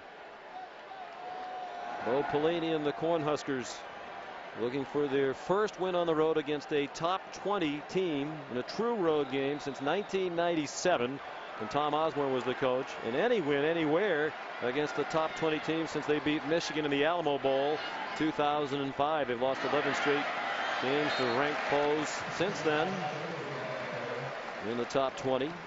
Josh Oglesby the ball carrier. Baker Steinkuhler made the tackle short of the first down. And here's a key 3rd down in the opening minute of the 4th quarter for Virginia Tech. 3rd down and a yard. This is good though by Virginia Tech, getting to 3rd and short. That's 3rd and manageable. That way the quarterback's arm and legs become a factor. Virginia Tech did not have a first down in the 3rd quarter. And they're not going to get one there. David Wilson stopped for a loss. Back at the 27-yard line, Philip Dillard and Barry Turner combining to make the play for Nebraska. That's excellent defense right there. Just coming off the edge, make them force it back inside. Now look, everybody get off the block. That is really good. Great job by Turner and Dillard. Nice job. They got engaged. Then you get off the block, and they made the play. And the blitz from Amukamara helped to blow that play up. And Bowden will punt it away to Niles Paul. And the Huskers should have excellent field position. Neither team has scored here in the 2nd half. And they took too much time.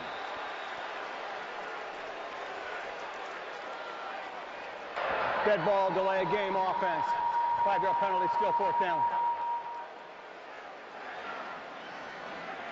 For the amount of time that the Virginia Tech Hokies spend on special teams, to have penalties on these units is it's got to blow his mind.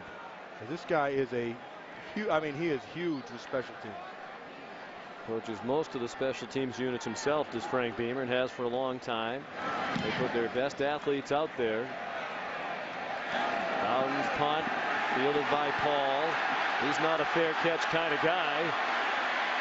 From the edge of the sideline on the far side to out of bounds on the near sideline. That's over 50 yards of running, and he went forward for a couple of yards as well. 47-yard punt. And we check out our Pacific Life game summary.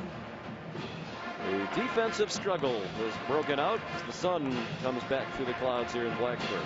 Just look at the offensive numbers for Virginia Tech. It's just that opening drive when they went down and scored, they've been non-existent. 7 first downs. That just tells you how good a defense Nebraska's playing. And then the Hokies have been playing good red zone defense. Virginia Tech did not have a first down in the 3rd quarter. They've had 5 yards of offense in the 2nd half. Nebraska did not have a yard of offense in the 1st quarter. Roy Halou chased out of bounds along the far sideline by Eddie Whitley. Here's Holly. Well, guys, one of the problems with this Virginia Tech offense not converting is the defense is exhausted right now for Virginia Tech. This is a huge Nebraska offensive line, and they are imposing their will right now. A couple of the Virginia Tech defenders are banged up. John Graves, number 91, is limped off with the right leg.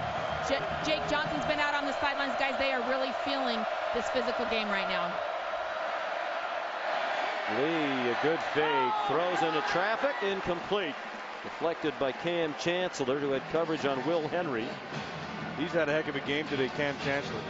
He's made his presence felt when he's dropped down in the run game. They've blitzed him a few times, and he's had his hand on a couple balls. So Chancellor's had himself a good name. Nebraska talked about him yesterday. He's one of the guys they thought was one of the good players. Yes. Got some criticism here locally. Didn't have his usual strong game against Alabama. Played all over for them here. Corner, free safety, and rover. Zach Lee is 8 out of 25 passing for 89 yards. His first tough day as a college starter. Here comes the blitz. He got it away. It's caught. Great effort. But it does not appear that Chris Brooks got the first down. He's a half-yard short. Jake Johnson, who's very strong, used every bit of that strength to stop Brooks shy of the marker. Matter of fact, Johnson has set the bench press records here at Virginia Tech for inside linebackers. He benches 425. Yeah, he had to use his strength, like you said. No, now they're gonna change their mind and punt. And the way that they've been playing defense here in the second half, that's a good decision. He'll try to pin them back here and win on the field position in the changeovers. Absolutely, you have to make Virginia Tech drive the field. With as horrible as they've been on offense today. Alex Henry, a very high punt. And Daron Hosley with a fair catch at the 11. Just over 12 minutes to go here in beautiful Blacksburg, Virginia.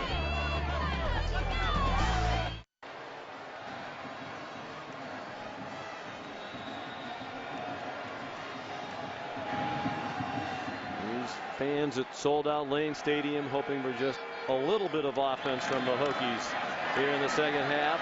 Starting from their own 11-yard line, it's Josh Oglesby.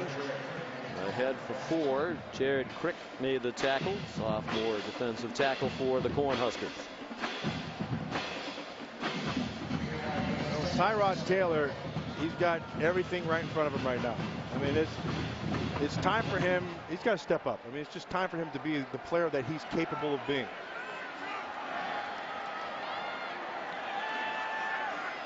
He's 6 for 16.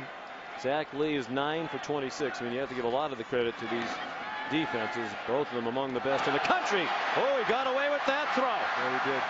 Caught by Sam Wheeler, who's their 5th wide receiver on the depth chart. Looked like that might be picked for a touchdown. Instead, it goes to the 29 and a first down. 14-yard gain after Amukamara had it in his sight. Boy, Amukamara just read the whole thing. He's eyeballing it. He eyeballed that thing, and he threw it far enough outside that the Prince couldn't get there. Oh, just missed it. Matt O'Hanlon wound up making the tackle. It's the first down of the half for Virginia Tech. They go back to Ryan Williams on the run. He's over 100 yards rushing. He's been virtually all of their offense, up to 104 yards now on 19 carries. He has 104 of their 167 total yards.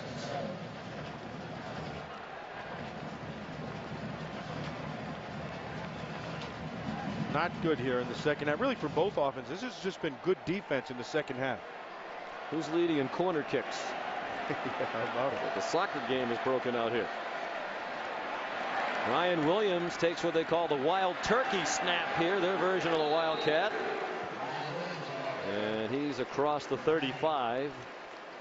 When you're throwing like this, Sean, that's telling you, I mean, running rather like this, in this type of game, and it's tight and all that stuff, but that tells you that the coaching staff doesn't have a great deal of confidence in that quarterback. You can spread the thing out and start throwing it. He's been average today, but he has the potential to be so much better than that. He's worked a lot on his throwing. Told us his dad helped him get rid of a hitch in his delivery. That pass is deflected and incomplete. On 3rd down and 4. It looked like it was Sue again who got a hand on it. There's plenty of time. They block Sue. Now, see, he just has the presence of mind to get his hand up there at the line of scrimmage. But it's excellent protection. Sue just gets that hand up there and knocks it away. Get a 4th down. Dominican, very pleasant young man. We enjoyed the visit the other day. Bowden will punt. 7 tackles, 4 passes broken up today for Sue. He told us he thought seriously about leaving at the end of last year, going to the NFL draft. Good punt by Bowden. Thought it would help his family financially, but he wanted to come back and graduate. He's an engineering major. And it's been a great decision for Sue. Certainly has helped his draft stock with this performance today.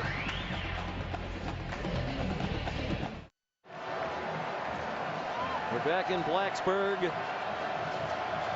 12-10 Nebraska. 9.5 to go, 4th quarter. And a moment ago on the sidelines, here's Billy Height talking to the offense. We're a better football team. So get your stuff ready to go. Offense, we got to keep going on this next drive. All right? Get a break in here. Let's make it out. Let's go. They're a better football team, says the associate head coach, running backs coach. We'll see about that. Roy Halou, the ball carrier, goes to the 29. Billy Hike, 32 years on this staff. His 32nd season. That's the longest active tenure of any assistant coach on the same staff for consecutive years. He was inherited by Frank Beamer from the Bill Dooley staff. And he's coached a lot of terrific running backs here over the years. And he's coached them well. They always have guys coming out here, runners who go on to the next level. 2nd and 7. Under 9 minutes to go. It's Halou again. Very close to a first down. Near the 35-yard line, Jake Johnson made the tackle. Just a little bit short. He'll be 3rd and about, maybe about a half a yard or so.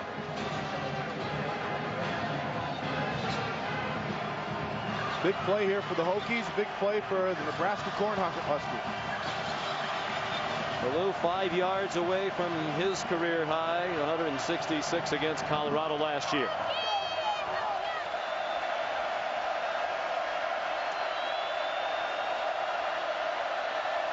Halou, the lone back, 3rd and less than a yard. Halou, first down. Couple of stutter steps to find the hole, but he was patient. Waited for the opening. Eddie Whitley, the tackle, but that is a big first down for the Huskers to move the chains and keep the clock rolling. Good runners have runners' patience, and it's kind of hard to define, but it's just waiting to the right time to hit that burst or to get down and drive through. But Halou's got it. He's been a change mover today. It's the 6th first down they've picked up on a Halou run. 8 minutes to go. Nebraska by 2 in the 4th quarter, and the pass intended for Niles Paul is incomplete from Zach Lee. Chancellor was there to defend, but Zach Lee got some pressure up there like Cody Grimm. Again, as we talked about him in the first half, and it's been the same kind of second half, just active all the time. Looks like he held his knee there, maybe a little tweakage. Zach and Bob Lee, not the only celebrities in that family. Zach's sister Jenna Lee is an anchor woman on the Fox Business Channel. Those of us who don't have much money don't watch those fancy business programs, investment shows. Nebraska calls the timeout. That's it for them.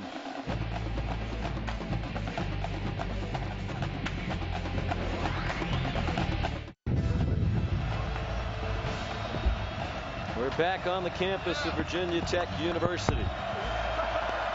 Inside Lane Stadium. Fans have stayed in it all day despite the anemic offensive performance of their team. Nebraska up by 2. Roy Halou, a great move to get some yards out to the 40. Tackled by Chris Drager. Antoine Hopkins, he made the whole play. He may not have made the tackle, but he made the play. That's a long way to go from the inside out for a big man, and he forced Halou to cut back inside when the tackle was made. Halou's been the star on offense for Nebraska. Sue on defense. Neither team has scored in the second half. Halou's up to 196 total yards, including 33 receiving. 3rd down and 6.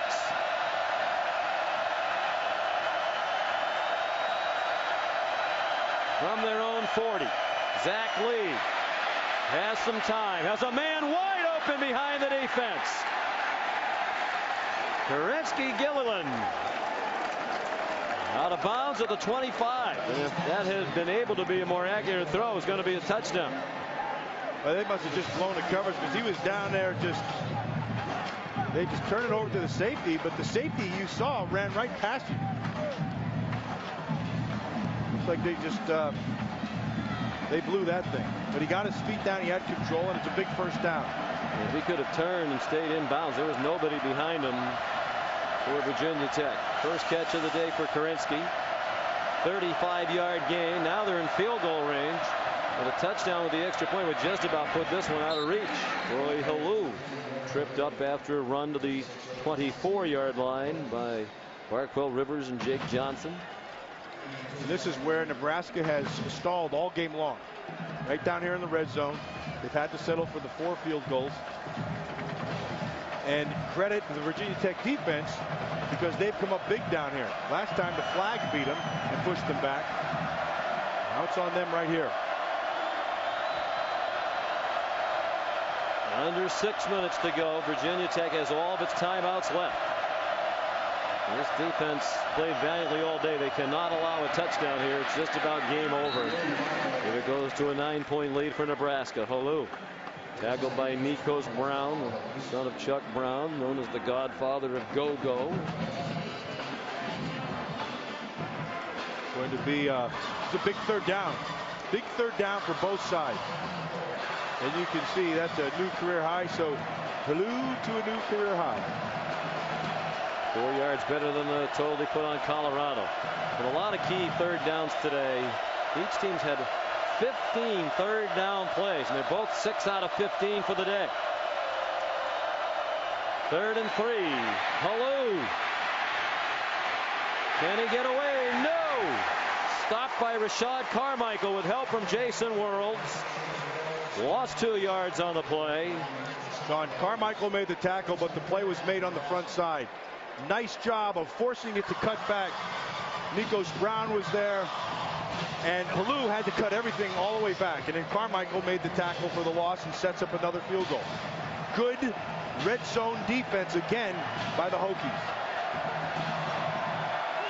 Henry's 4 for 4 today. 31 out of 35 in his career. Now he's 5 for 5 today. A 38-yard field goal. Made 19 straight from under 50 yards. But it's still a 1-score game with 4.5 to go. This week on ESPN's Monday Night Football, 2 AFC playoff teams from last season battle. Peyton Manning and the Colts taking on Chad Pennington and the Dolphins. That's ESPN's Monday Night Football. Coverage begins with Monday Night Countdown, served by Applebee's at 7 Eastern Time. It's going to be a good one, Sean. I think you're going to see a physical game out of the Miami Dolphins.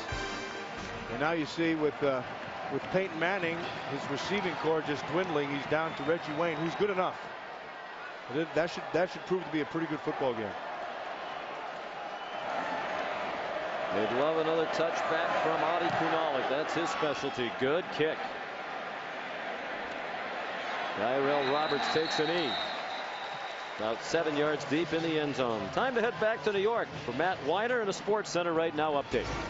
All right, John, Sports Center Right Now presented by Sprint, and Washington is going toe-to-toe with number 3 USC. They turned an Aaron Corp interception into this Eric Folk field goal to take the lead at 13-10. SC has responded. Jordan Congdon from 25 yards, 13 all in Seattle with about 4 minutes left. That's a huge one up there. We're about a letdown after the big win at Ohio State. Tyrod Taylor tucks it down and runs. And goes out of bounds at the 24-yard line. That gives them 36 yards of offense in the second half. They still have just 1 first down since the intermission. Anthony West chased out Taylor. They have been anemic. And that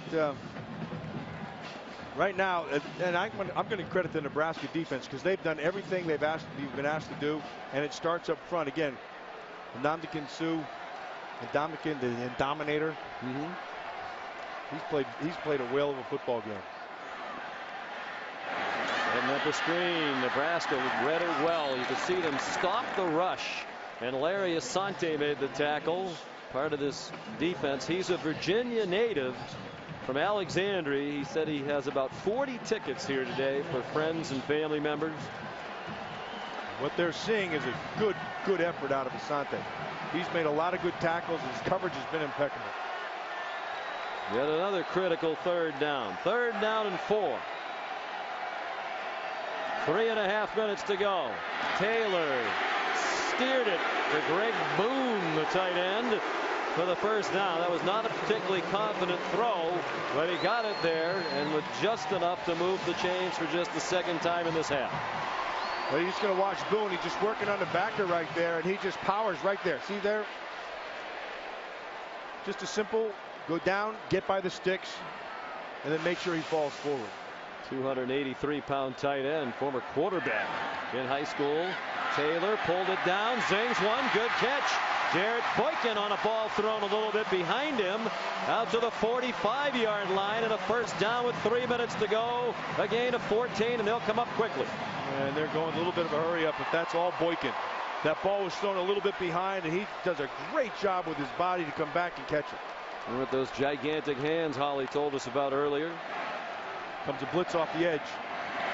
And they run it up the middle with Ryan Williams for a gain of 1. The field goal really doesn't do Virginia Tech any good here with under 3 minutes to go. It'll be under 2.5 when they next snap it.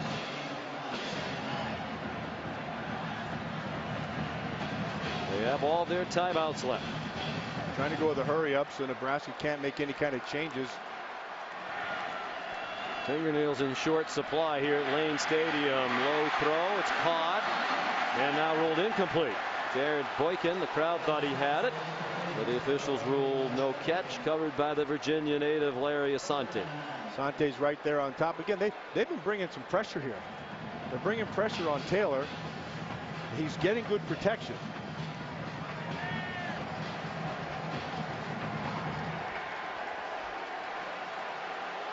Playing defense reminiscent of the famed black shirts in Lincoln. Here comes more pressure. A blitz. Well picked up, and some contact as that pass was incomplete. There was bumping between Amukamara and Jarrett Boykin, and no flag thrown, to the chagrin of the Hokie fans and the coaching staff, as Frank Beamer was several steps out on the field to holler at the officials. Watch him up top. There's Boykin. That should have been a flag. Yeah. Yeah, that's got to be a flag, and there goes 4th down, and they're going to go for it. Why not? They brought pressure the last three downs. Let's see if they do it again. And here it comes. 46. It is a blitz again. Well protected. Taylor saw a seam, and now he throws. Incomplete. He had Dyrell Roberts open, and if he hit him in stride, it was a touchdown.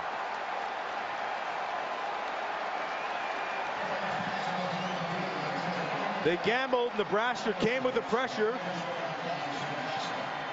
Tyrod Taylor uses his feet to get away from the pressure and creates this. Here's the opening right there. It's wide open. Make the throw and catch. You've got to catch that ball. That is, and Frank Beamer knows it. It is you've got to make the catch. The ball was a catchable ball. It's a big play. It's a big first down, and he dropped it. With a better throw hitting him in stride. There was nobody behind him. And we saw the speed that he has on the opening kickoff of the game. He would have slanted that into the end zone for a touchdown. Now they have all 3 of their timeouts. In great field position for Nebraska as the Cornhuskers take over at the Virginia Tech 46. Looking for their first win against a top 20 team in a true road game since 1997, a national championship year.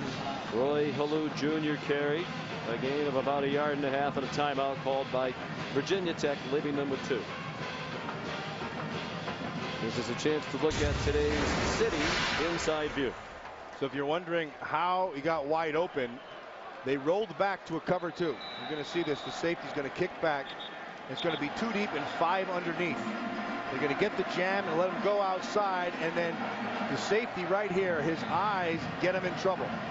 He starts to run. Here's the run. Now he breaks, and when he breaks, he leaves that quadrant wide open. Now a better throw, like you said, Sean, it had a potential to be a score, but as it was, it gave him this 5-point lead. There's the pass play of 35 yards to Kerensky Gillian. He's been known as Gillian. It's even listed as that in the pronunciation guide at Nebraska, but Holly Rose saw his dad today before the game, and he said our family name is pronounced Gilliland. That L at the end is pronounced. Zach Lee runs to the 41, and Virginia Tech uses its 2nd timeout. It's good play calling. Good play call right there. You give your quarterback the option to do one of 2 things. If the guy comes into the flat and he's open, he can dump it to him, or he can just take it up and run. And Zach Lee is not going to chance anything, so he runs and sets up this 3rd. No more great college football action tonight, 8 o'clock Eastern on ABC. Colt McCoy and the Longhorns hosting the Texas Tech Red Raiders, who really threw a nasty wrinkle into the Longhorn season a year ago with the Red Raiders' big win in Lubbock in what was perhaps the game of the year in college football a year ago. Should be another good one tonight. Saturday Night Football on ABC, presented by Southwest Airlines, 8 o'clock Eastern, 5 Pacific. As always, we encourage you to log on to ESPN.com.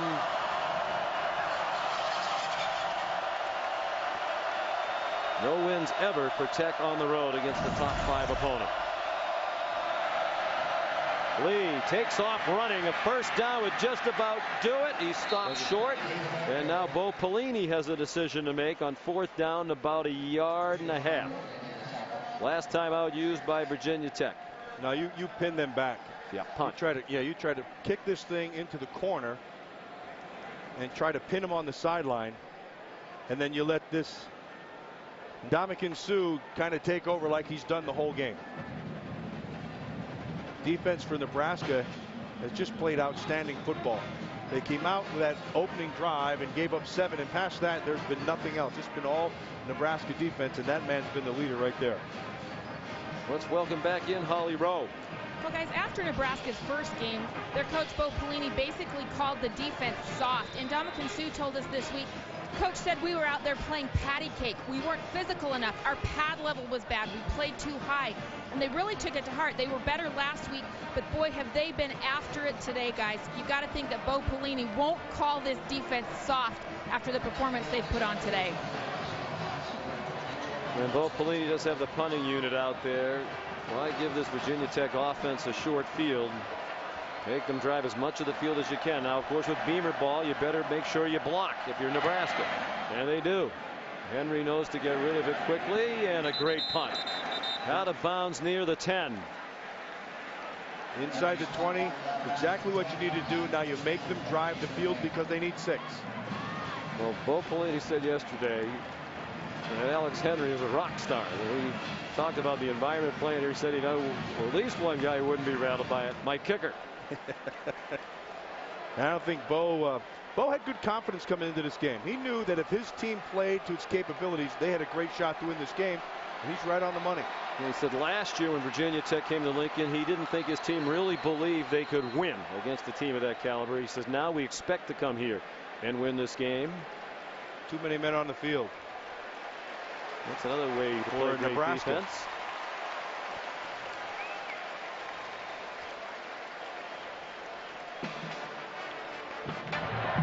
Dead ball. Illegal substitution. Defense. More than 11 players on the field without substituting. 5-yard penalty. Still first down. I mean, you wonder if they had 7 or 8 men on the field that Virginia Tech would score. Well, it all comes down to this. So regardless of what's happened, you know, for the first 58 minutes, now is the game. Good protection. And Taylor, just as it looked like he was going to escape, got tripped up from behind, and the clock was ticking.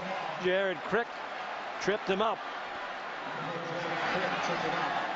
Under 1.5 minutes to go. No timeouts for Virginia Tech. Need to go another 84 yards to win the game. Taylor looking desperately, now throws it deep, has a man open. Unbelievable. Danny Cole all the way out of bounds at the 3. He did not get in.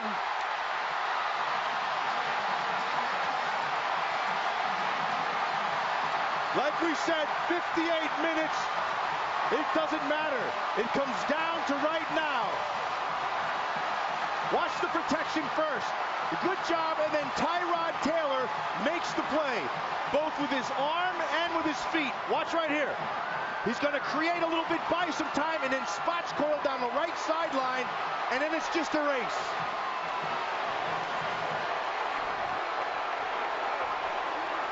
Matt O'Hanlon hustled back to make the tackle, and that could be huge with as difficult as yards have been to get for Virginia Tech. This could be a game saver. He clearly was out of bounds before he got in the end zone. They had 57 yards of offense.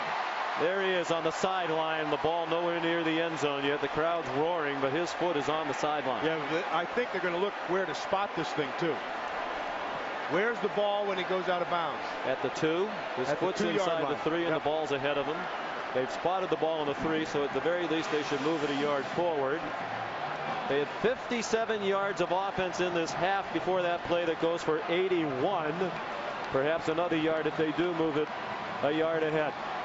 But that tackle and that hustle by O'Hanlon, the senior from Bellevue, Nebraska, could be huge. Monster play.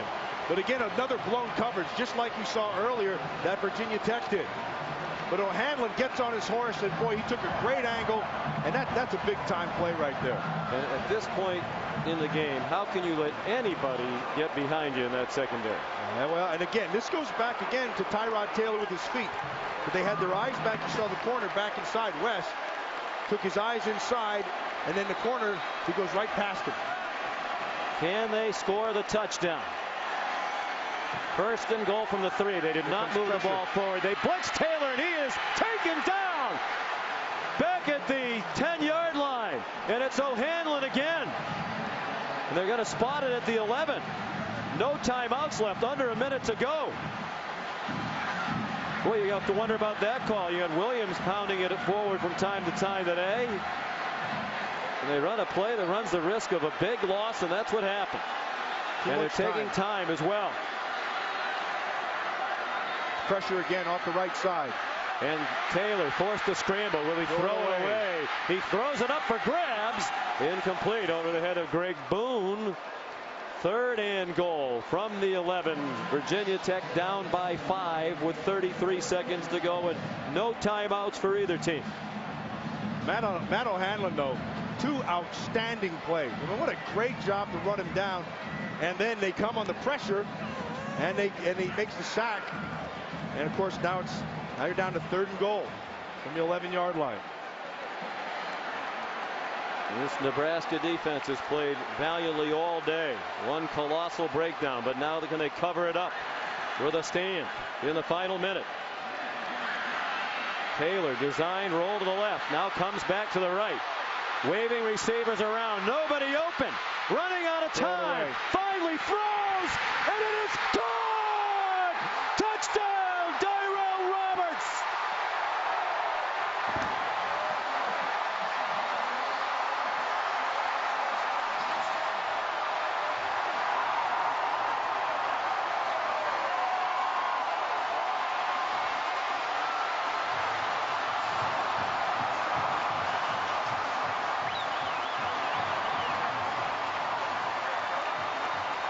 That was all Tyrod Taylor.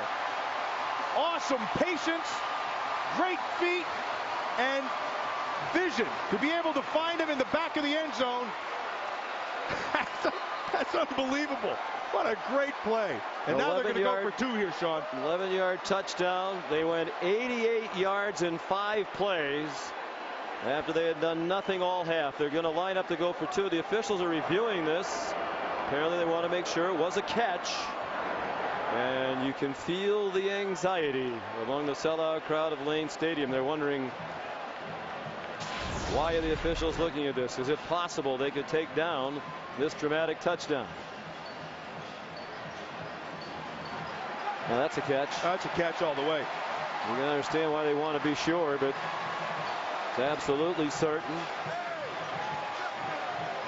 And give Roberts credit. He was a tailback in high school. They moved him to wide receiver to replenish their depleted receiving corps. Well, no doubt.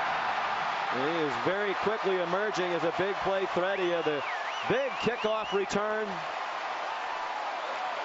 to start the game, and now he has the touchdown catch. We have an awesome game right here. And Omakimura had himself a heck of a play, but Washington just beat USC.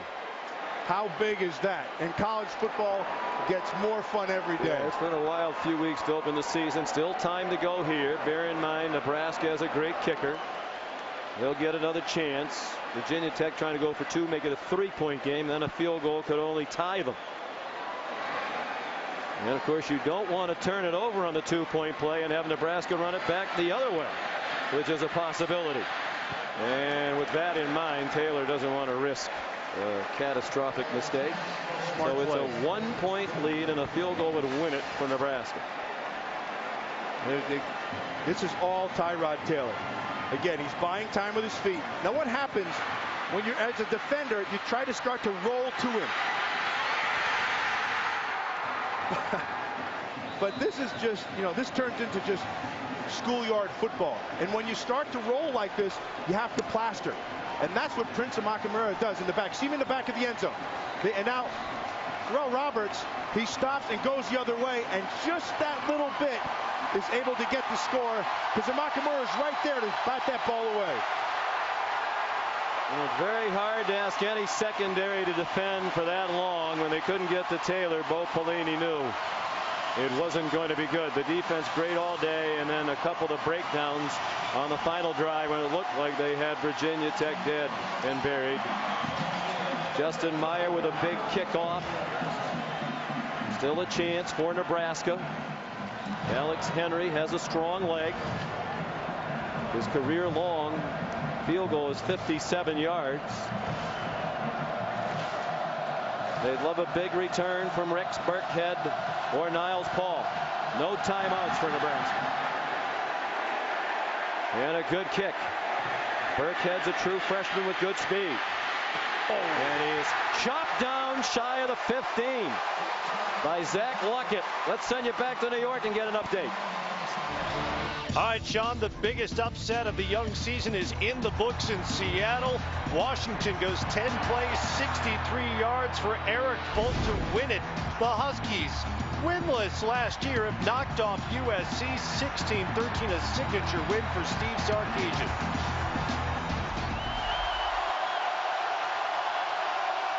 Desperation time for Nebraska. No timeouts from their own 15-yard line with 18 seconds to go. Flag down. They do not stop the play. It's caught by Paul. He got flattened at the 34. They'll stop the clock to move the chains and sort out the penalty. Based on the fact they didn't blow it dead, you'd think it was against the defense. Cam Chancellor with the big hit on Paul. But they're bringing the ball back. Illegal formation. Offense. More than 4 players in the backfield. 5-yard penalty. Receive first down. Somebody lined up wrong again. That just blows your mind. It happened to Virginia Tech at the beginning of the game, and now it's happening to Nebraska at the end of the game. And Sean, they were only about 25 yards away from taking a field goal. Now they're back at the 10. Now they've got to get it out of bounds because you got to get your field goal unit in. You have to defend the perimeter, and he's got to push the ball down the field here. Wipes out a 19-yard game, the 9th penalty against Nebraska. There's a couple of key mistakes that cost them at home last year against Virginia Tech. And today, the defensive breakdown that Bo Pelini and Carl Pelini still can't believe. And they had the game won. From the 10, 12 seconds to go. 3 receivers were to the left of Lee, 1 to the right. Now he's just going to hope for the miracle. And it is batted around and intercepted. Rashad Carmichael will run out the final seconds. One of the most dramatic wins ever at Lane Stadium for Virginia Tech.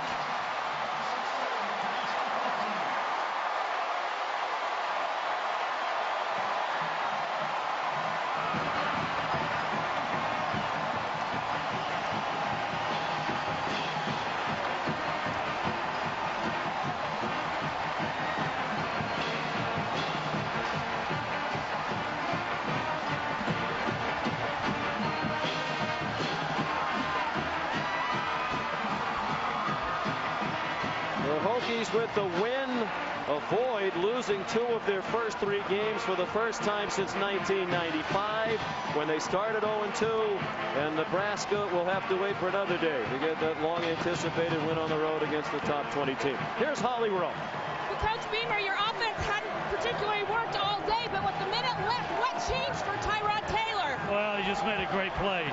He got out there and got Danny Close going down the sideline. Made a great play, you know. Great players have a way of making great plays, and that's a couple of great players. Tell us a little bit what you had to do. Tyrell Roberts had that big drop, but he came back and made a huge play. How do you describe his stick-to-itiveness? Easy. I'm sorry, I didn't hear you. No. All right, guys, back up to you. We're getting mobbed. Yeah, Frank Beamer trying to coach the students now down there, a little out of control as the legendary coach tries to conduct the interview.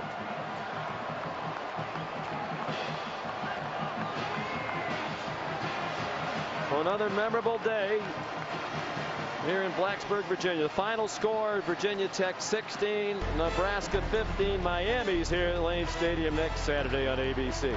For a complete wrap-up of this game, catch us on ESPN News in just a moment. Be sure to tune in to ABC tonight for Texas and Texas Tech from Austin, 8 o'clock Eastern Time on ABC.